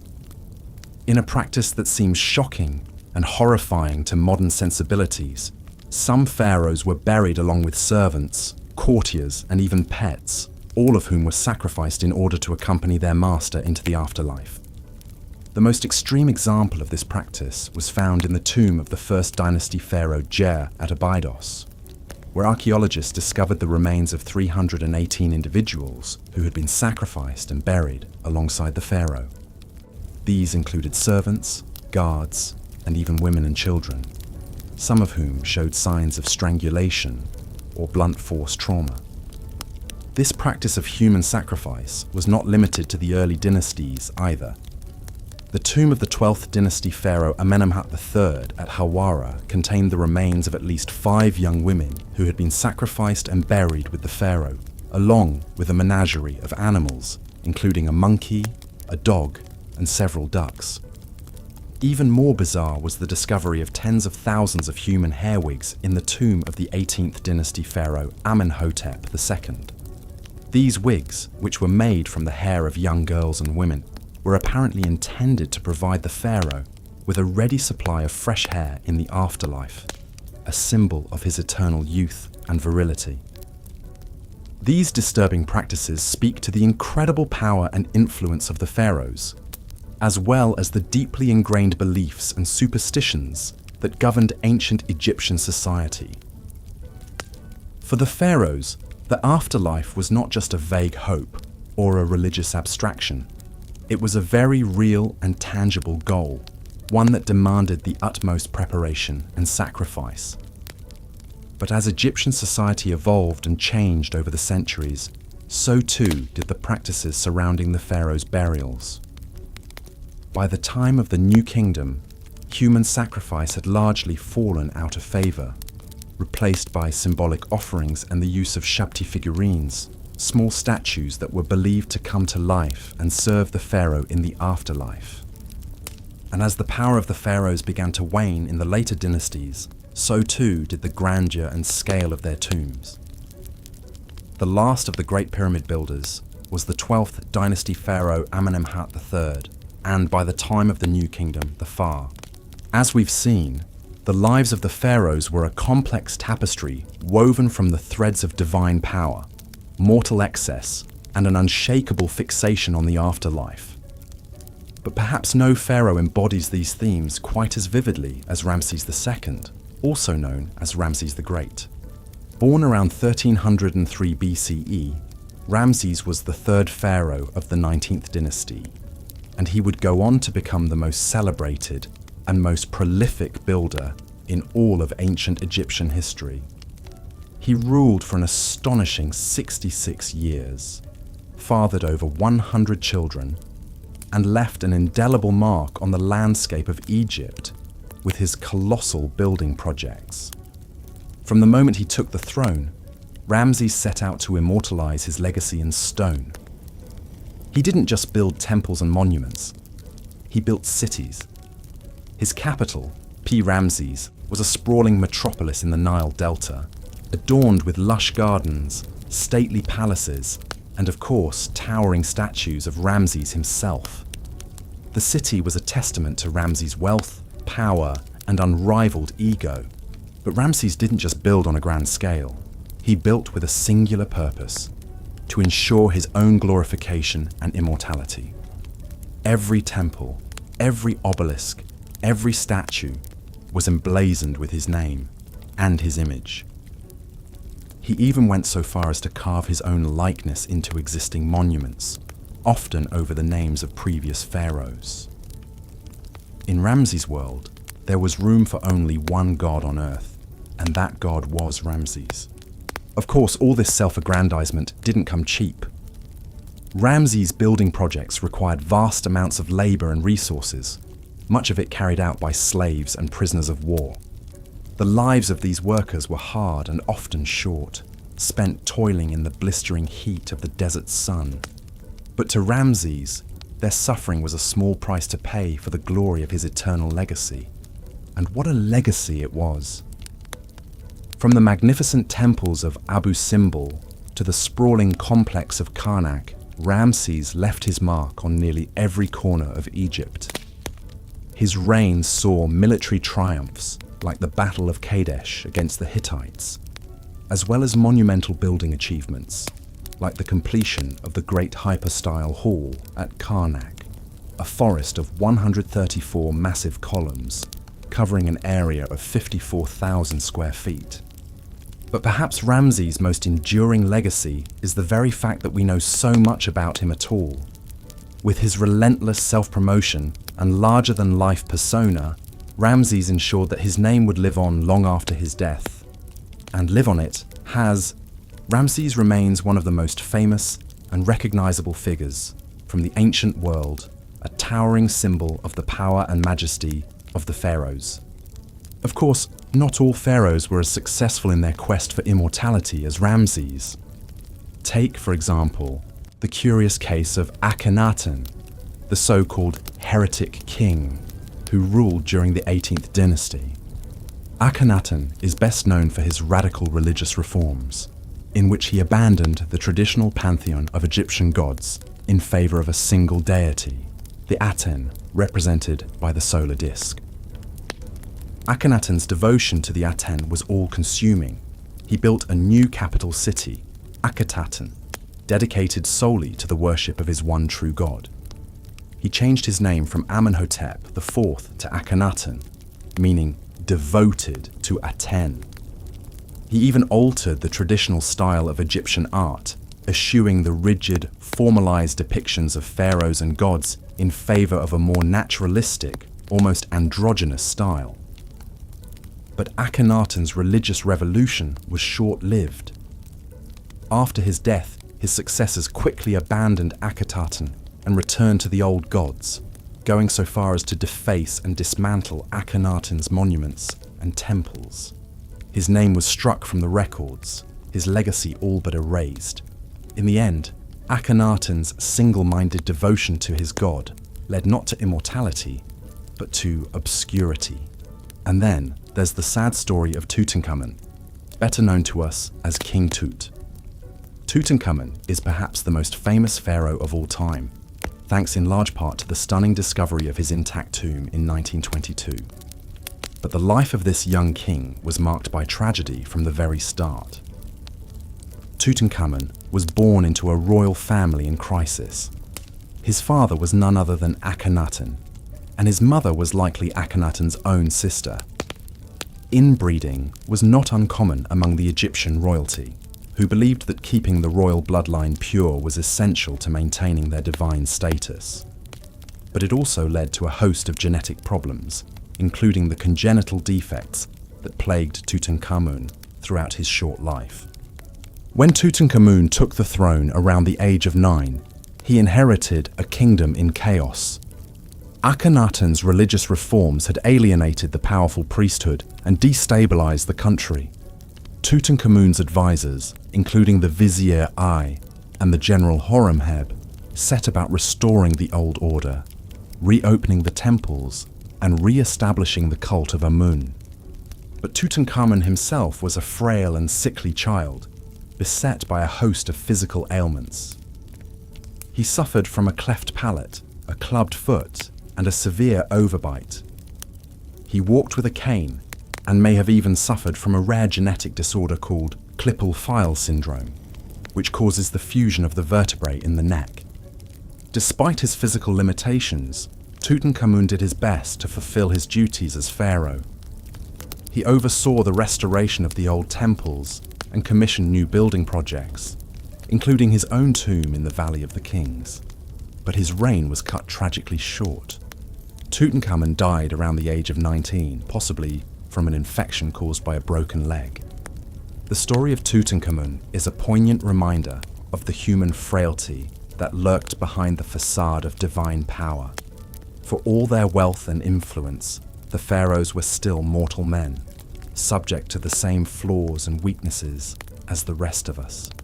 And yet, through the enduring legacy of their tombs and their treasures, they achieved a kind of immortality after all, not as gods, but as enduring symbols of a fascinating and mysterious world that continues to captivate us to this day. As we've journeyed through the lives of these legendary rulers, from the excesses of Ramses to the enigma of Akhenaten to the tragedy of Tutankhamun, one thing becomes clear. The pharaohs were as complex and multifaceted as the civilization they ruled. They were gods and men, builders and destroyers, visionaries and tyrants. They lived lives of unimaginable splendor and opulence, but they were also haunted by the specter of death and the relentless pursuit of immortality. In the end, perhaps it is this very complexity that makes the pharaohs so endlessly fascinating to us.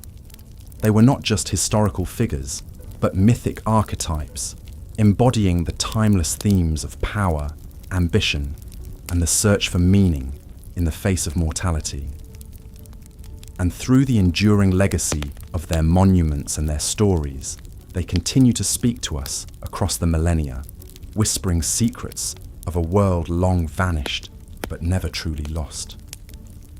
As we marvel at the pyramids and the temples, the golden masks and the hieroglyphic inscriptions, we are reminded of the indomitable human spirit that drove these ancient kings to reach for the stars. And we are humbled by the realization that, for all their godlike power, they were ultimately as mortal as the rest of us, subject to the same joys and sorrows, triumphs and tragedies that define the human experience. So let us pay tribute to the pharaohs, those towering figures who shaped the course of history and left an indelible mark on the sands of time. Let us remember them not just as distant mythical figures, but as flesh and blood human beings, with all their flaws and foibles, their dreams and their despairs. And let us learn from their stories, both the inspiring and the cautionary, as we navigate our own paths through the shifting sands of life. For in the end, the legacy of the pharaohs is not just a matter of bricks and mortar, gold and granite. It is a testament to the enduring power of the human spirit, to our unquenchable thirst for meaning and purpose, for beauty and transcendence. And it is a reminder that, no matter how mighty we may become, we are all part of a tapestry far greater and more enduring than any one of us can ever hope to be. So let us give thanks for the pharaohs, and for all those who came before and after them, who strived and struggled and left their mark upon the world. And let us carry their stories with us as we venture forth into the unknown, armed with the wisdom of the ages and the courage of our convictions. For in the end, the measure of a life is not in the splendor of its monuments or the grandeur of its tombs, but in the love and compassion we show to one another, and in the legacy of hope and resilience we leave behind. And in this, the pharaohs, for all their flaws and failings, have much to teach us still. As we delve deeper into the shadowy world of the pharaohs, we must also acknowledge the intricate web of royal relationships and rivalries that shape their lives and legacies. Behind the gilded facades of the palaces, a complex tapestry of family dynamics, political alliances, and power struggles played out, often with devastating consequences. At the heart of the royal household was the pharaoh's inner circle of queens, concubines, and children. While the pharaoh was the supreme ruler, his queens could wield significant influence, particularly if they bore him a male heir.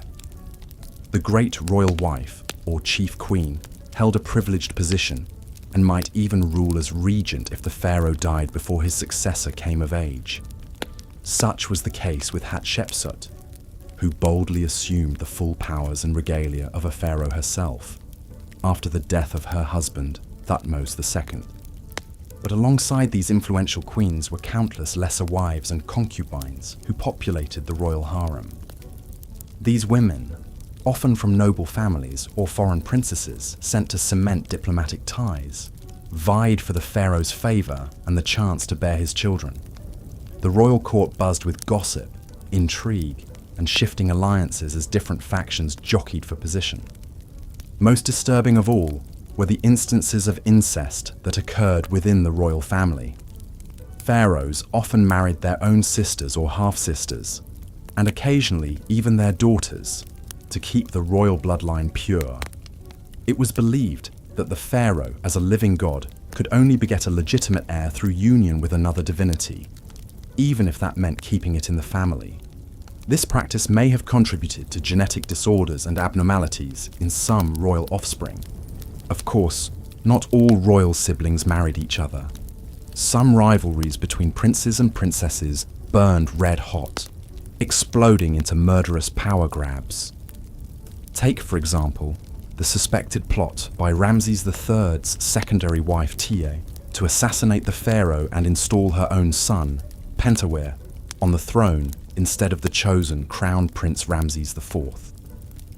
Ancient papyrus court records paint a chilling picture of a harem conspiracy that ended in convictions and executions. Even the legendary Cleopatra VII, last of the Ptolemaic dynasty, was no stranger to ruthless family rivalries. She allegedly had her own younger sister Arsinoe IV murdered to solidify her claim to the throne. In a world where royal blood was both a ticket to power and a reason to be eliminated by one's rivals, perhaps the frequent depictions of the pharaoh smiting his enemies take on an even darker meaning. But beyond the backstabbing intrigues of the royal court, the pharaoh's family relationships could also be touchingly human. Ramses II, for instance, honoured his chief queen Nefertari with a lavishly decorated tomb and a magnificent temple at Abu Simbel. And even the oft-vilified Akhenaten, who upended Egyptian religion and art during his reign, is shown in tender scenes with his wife Nefertiti and their daughters. In the end, perhaps these familial bonds offered a bit of solace and sanity in the gilded cage of the royal palace. But make no mistake, being a pharaoh's relative was a double-edged sword that could cut short even the most regal life. From the incestuous unions to the cutthroat rivalries, the twisted family trees of the pharaohs bore strange and often poisonous fruit. The royal family was the most exclusive club in ancient Egypt, and possibly the most dangerous. As we turn now to examine the pharaoh's exalted role as a living god on earth, keep in mind the tangled human relationships that lurked beneath that lofty, divine surface. The pharaoh may have been the sun around which the Egyptian universe revolved, but the gravity of family and political forces also yanked him in unpredictable directions, even as he strove to maintain cosmic order and harmony. In the worldview of the ancient Egyptians, the pharaoh was no mere mortal ruler. He, or in rare cases she, was a living god, the divine embodiment of the falcon-headed sky god, Horus on earth.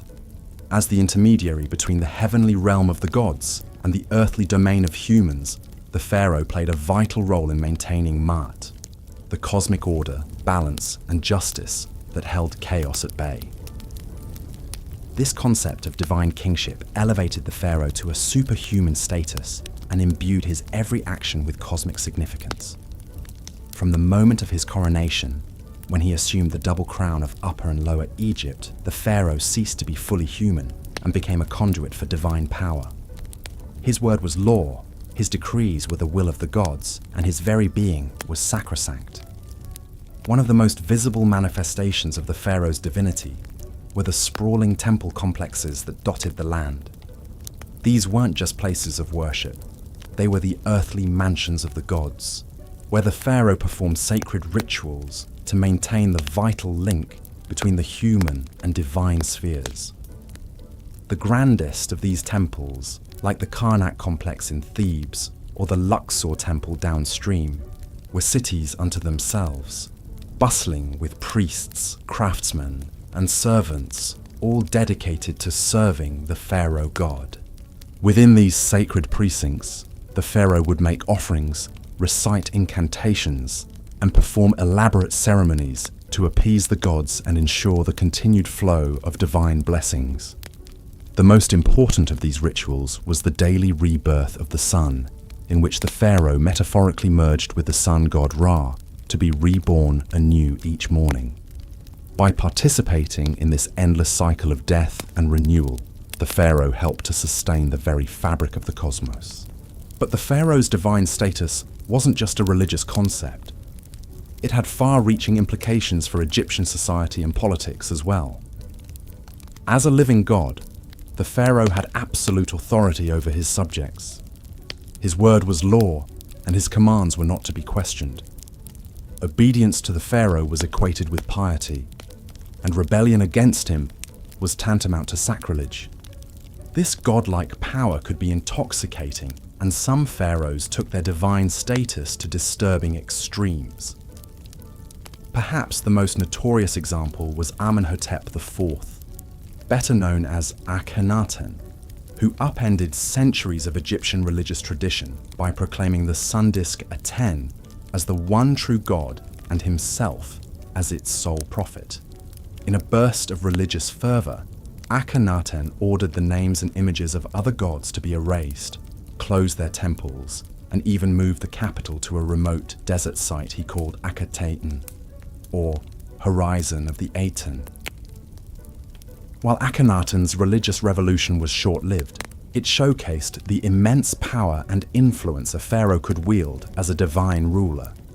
The fact that he could single-handedly overturn the entire pantheon of Egyptian gods and impose a new state religion by sheer force of will speaks volumes about the pharaoh's godlike authority. But even in less tumultuous times, the pharaoh's divinity set him apart from the rest of Egyptian society. He was a remote, awe-inspiring figure, rarely seen in public outside of carefully stage-managed appearances. His subjects approached him with a mixture of reverence and terror, prostrating themselves in his presence and averting their eyes from his divine radiance. Even his courtiers and officials had to tread carefully, lest they overstep their bounds and incur his godly wrath. In a very real sense, the pharaoh was the linchpin that held the entire edifice of ancient Egyptian civilization together. As long as he performed his divine duties and maintained Ma'at, the cosmic order, all was well. But if he faltered or failed in his responsibilities, it could spell disaster for the whole land. A weak or ineffectual pharaoh could lead to chaos, famine, and invasion, while a tyrannical or impious one risked offending the gods and bringing down divine retribution. It's no wonder then that the Egyptians invested so much time, labor, and resources into exalting and glorifying their pharaohs. The colossal statues, soaring obelisks, and lavish tomb complexes were all testament to the pharaoh's superhuman status and enduring legacy. They were also a way of bolstering his divine power and reinforcing his vital role in the cosmic order. But as we'll see in the next chapter, this obsession with the pharaoh's divinity reached its apex in the very last place one might expect, the tomb. For the ancient Egyptians, death was not the end for a pharaoh, but merely a transition to an even more exalted state of being. And they would go to extraordinary, even horrifying lengths to ensure their divine ruler had everything he needed for the journey. The flickering torchlight casts an eerie glow on the rough-hewn walls of the tomb, as if the very shadows are alive with the weight of ages past. The air is thick with the acrid tang of incense and the musty odor of death, a cloying perfume that clings to the nostrils and the back of the throat. Deeper and deeper we descend into the very bowels of the earth, following in the footsteps of the pharaoh on his final journey into the afterlife. For the ancient Egyptians, death was not something to be feared, but rather a doorway to a new and glorious existence. They believed that life on earth was but a brief prelude to an eternal hereafter, where the deceased would dwell in paradise with the gods, feasting and making merry for all eternity. But to achieve this blessed state, one had to be properly prepared, both spiritually and materially. And no one was better prepared for the afterlife than the pharaohs. From the moment they ascended the throne, they began planning for their eventual demise with a single-minded focus that bordered on the obsessive. Vast resources were poured into the construction of their tombs and funerary temples, veritable cities of the dead that would serve as their eternal abodes. The most iconic of these, of course, are the Great Pyramids that loom over the Giza Plateau. These monumental structures, built during the Old Kingdom, were more than just tombs. They were cosmic engines, designed to launch the pharaoh's soul into the heavens to take its place among the stars. The pyramid's smooth, sloping sides were meant to evoke the primordial mound of creation, while its precise alignment to the cardinal points mirrored the order and symmetry of the cosmos itself. But even more vital than the tomb itself was the complex process of preparing the pharaoh's body for the afterlife. The ancient Egyptians believed that the physical form was just as important as the spiritual essence, and that the two had to be preserved together for eternity. And so, in the sacred rites of mummification, the pharaoh's corpse was transformed from a lifeless husk into a vessel for immortality. For 70 days, the body was dried and desiccated with natron salt, its organs removed and carefully preserved in canopic jars. Then, in an elaborate ritual that could take weeks, the mummy was anointed with sacred oils, wrapped in countless layers of linen bandages, and adorned with protective amulets and jewelry. The face was often covered with a lifelike mask of gold and precious stones, an idealized portrait of the pharaoh in all his divine glory. But the pharaoh's journey was far from over. Once the mummy was complete, it had to be transported to the tomb in a grand funerary procession, accompanied by priests chanting hymns and spells to ward off evil spirits. The sarcophagus was then lowered into the burial chamber, surrounded by all the grave goods the pharaoh would need in the afterlife: furniture, clothing, jewelry, even food and drink to sustain him on his eternal journey. And here is where the pharaoh's preparations took a darker, more disturbing turn. For some rulers, it wasn't enough to be buried with mere objects. They wanted to be accompanied by actual living servants, ready to attend to their every whim in the hereafter. These unfortunate souls, known as retainers, were often the pharaoh's most loyal courtiers and officials, handpicked to serve him in death as they had in life. The practice of human sacrifice was not uncommon in the early dynasties of ancient Egypt, particularly during the First Dynasty.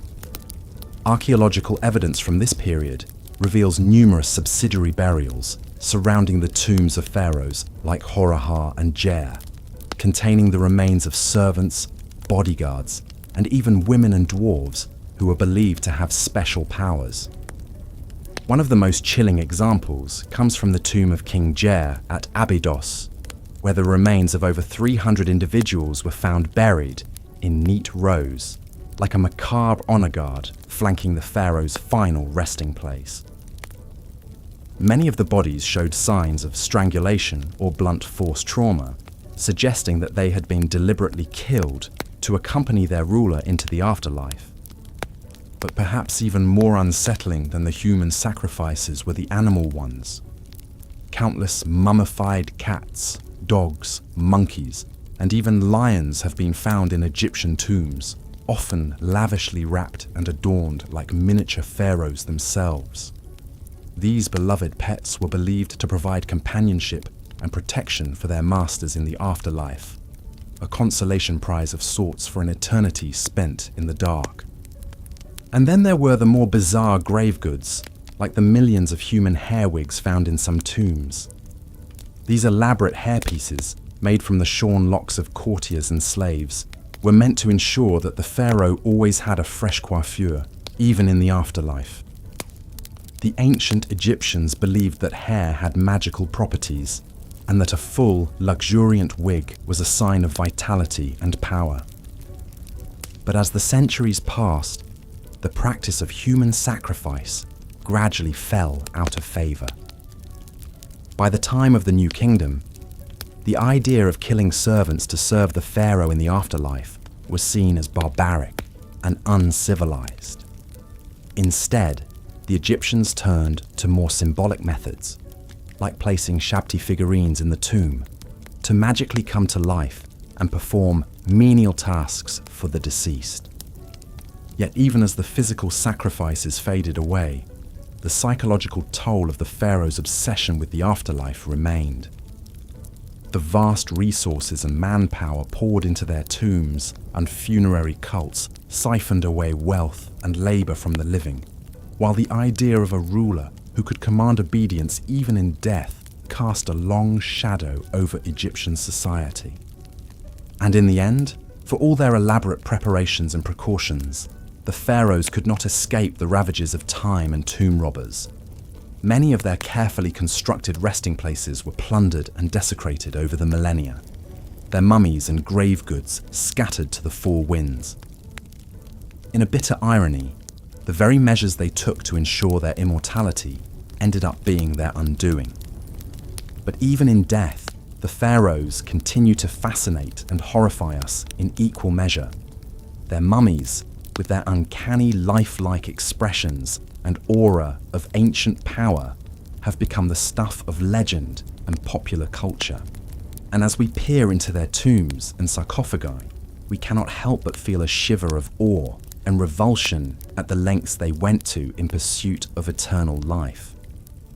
For the pharaohs, death was not the end, but merely the beginning of a new and glorious existence. But as we have seen, that existence came at a terrible cost, measured in human lives and labors. And in the end, perhaps the most disturbing thing about the pharaohs' afterlife obsession is not what it says about them, but what it says about us, and our own deep-seated fears and fascinations with the great beyond. As we emerge from the Stygian depths of the pharaohs' tombs, blinking in the harsh light of the modern day, we cannot help but feel a sense of vertigo, a disorientation at the vast gulf of time and culture that separates us from these ancient god-kings. And yet, for all their alienness and inscrutability, there is something strangely familiar about them too, a recognition of the eternal human struggle against the forces of death and decay. In our own way, we are all pharaohs, building our own metaphorical pyramids and filling our own virtual tombs with the trappings of our earthly existence. We may not command armies of servants or erect colossal monuments to our own divinity, but we are all engaged in the same basic quest for meaning and immortality in the face of the void. And so, as we bid farewell to the pharaohs and their haunted realm, let us take a moment to reflect on the enduring power of their legacy. For all their flaws and foibles, these ancient rulers left an indelible mark on human history and the human imagination, one that continues to resonate down through the ages. In the end, perhaps the most fitting tribute to the pharaohs is not the gold and grandeur of their tombs, but the simple fact that we are still talking about them, still trying to unravel the mysteries of their lives and deaths, thousands of years after they walked the earth. In a way, they have achieved the very thing they sought so desperately in life, a kind of immortality, a persistence in memory and myth that transcends the bounds of time and space. And so, let us raise a metaphorical glass to the pharaohs, those strange and terrible demigods who ruled over the sands of Egypt so long ago. May they rest in peace, secure in the knowledge that their names and deeds will never be forgotten, as long as there are those who seek to peer into the shadows of the past and grapple with the eternal questions of life, death, and what lies beyond. As we've seen, the pharaohs of ancient Egypt lived lives of luxury, power, and religious devotion unparalleled in the ancient world. But for all their godlike status and opulence, one disquieting fact remained. Even the great pharaohs could not escape the inevitability of death. And it was their obsessive preparations for the afterlife that would come to dominate much of their time, resources, and labor during their reigns. The Egyptian preoccupation with death and what lay beyond stemmed from their belief in an eternal afterlife. They envisioned a paradise where they would continue to live as they had on earth, engaging in the same daily routines and pastimes. But to achieve this immortality, great pains had to be taken to preserve the body and provide all the necessities the deceased pharaoh would need. This is where the famous Egyptian practice of mummification comes in. The elaborate process could take up to 70 days and involved removing internal organs, drying out the body with natron salt, and wrapping it in layers of linen. Performed by skilled embalmers, mummification was a vital step to ensure the pharaoh's body would remain intact for the afterlife. But a well-preserved mummy wasn't enough. the eternal pharaoh would also need food, clothing, furniture, jewelry, and entertainment to sustain and occupy them. Enter the grave goods. Tombs were packed with all manner of worldly possessions, from basic necessities to intricate works of art. The famous golden death mask of Tutankhamun is just one example of the literal treasures the pharaohs took with them. Even more important than the mummy and grave goods, however, was the tomb itself. The ancient Egyptians believed that to enter the afterlife, the pharaoh's spirit had to have a place to return to and recognize as home. This is why they expended such effort to create indestructible, impenetrable tombs filled with everything the deceased would need. We've marveled at the pyramids of Giza, but they are only the beginning when it comes to the pharaonic obsession with monumental tomb building. In the Valley of the Kings near Thebes, later pharaohs abandoned the conspicuous pyramids and instead carved their tombs deep into the mountains. These sprawling, rocky tunnel systems were designed to foil grave robbers and protect the pharaoh's spirit for all of eternity. Some pharaohs, though, took their quest for a secure and luxurious afterlife to even greater and more disturbing extremes. The tomb of King Jer from the First Dynasty was found to contain the remains of 318 men and women who had apparently been sacrificed upon his death. These retainer sacrifices were a grim practice where servants, officials, and possibly even family members gave their lives to continue serving the pharaoh in the afterlife. Thankfully, by the time of the New Kingdom, human sacrifice for the pharaoh's afterlife had fallen out of practice. But that didn't stop some from making other bizarre arrangements. Amenhotep II was found buried with millions of human hair wigs, while Ramses II was interred with his beloved pet cat.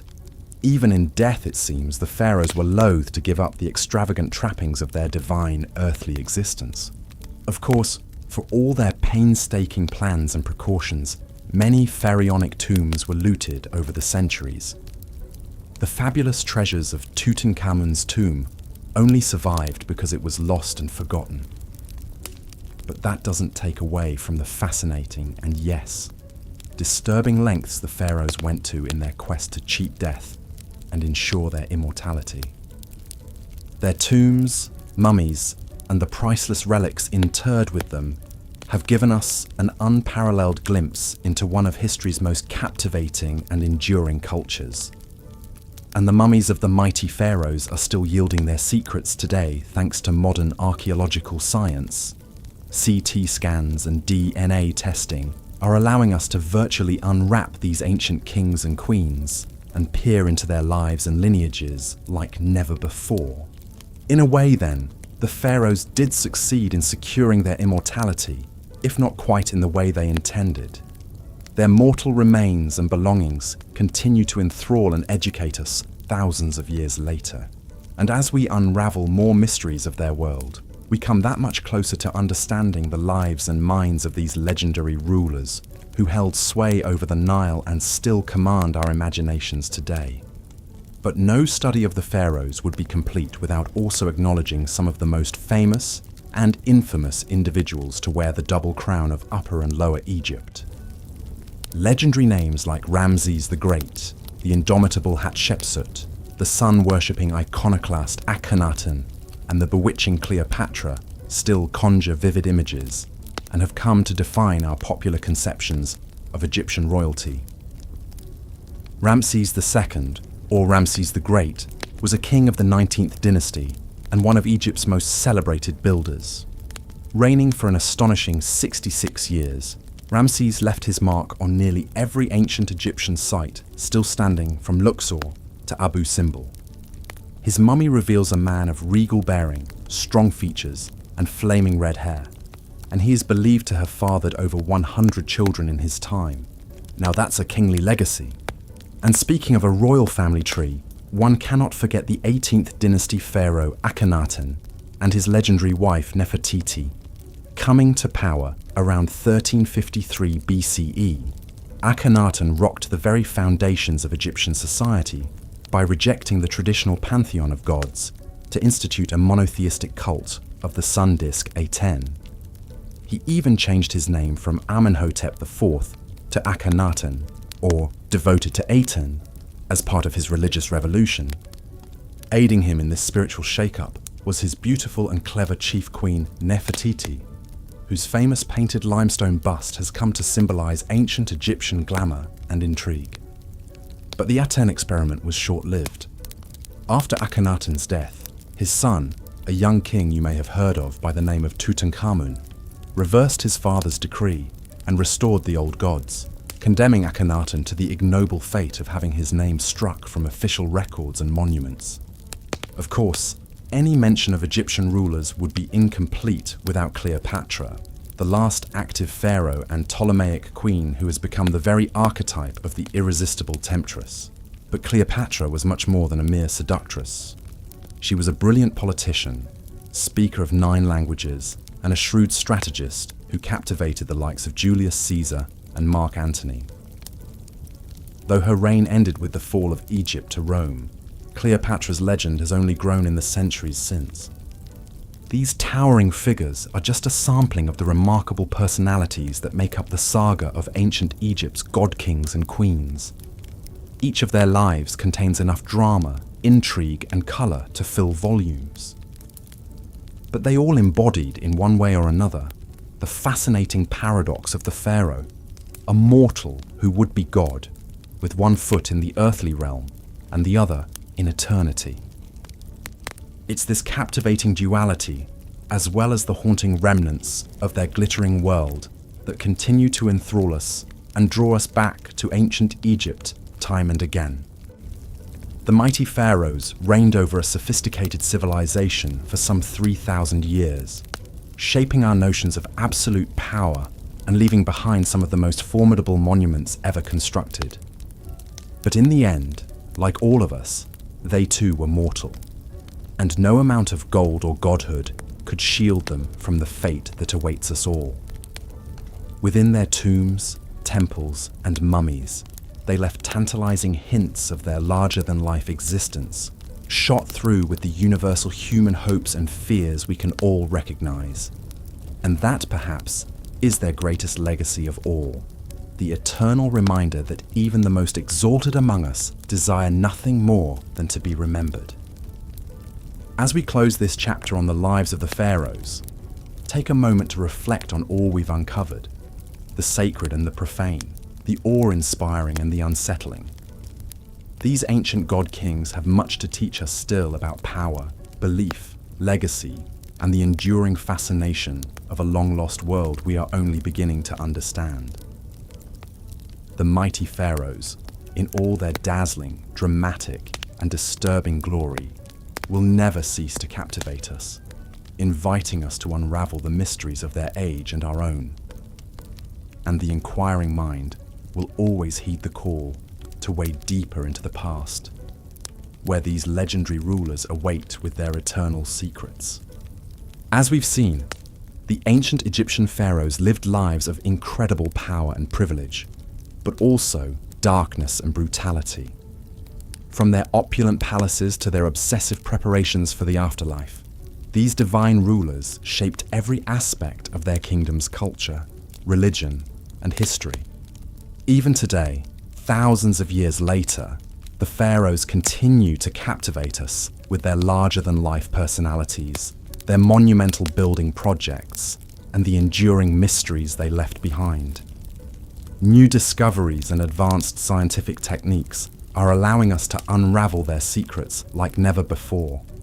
From the familial relationships revealed by DNA testing of mummies, to the complex trade networks traced through isotope analysis. Yet the more we learn about the pharaohs, the more we realize how much we still don't know. What was the true nature of their relationships with their queens and children?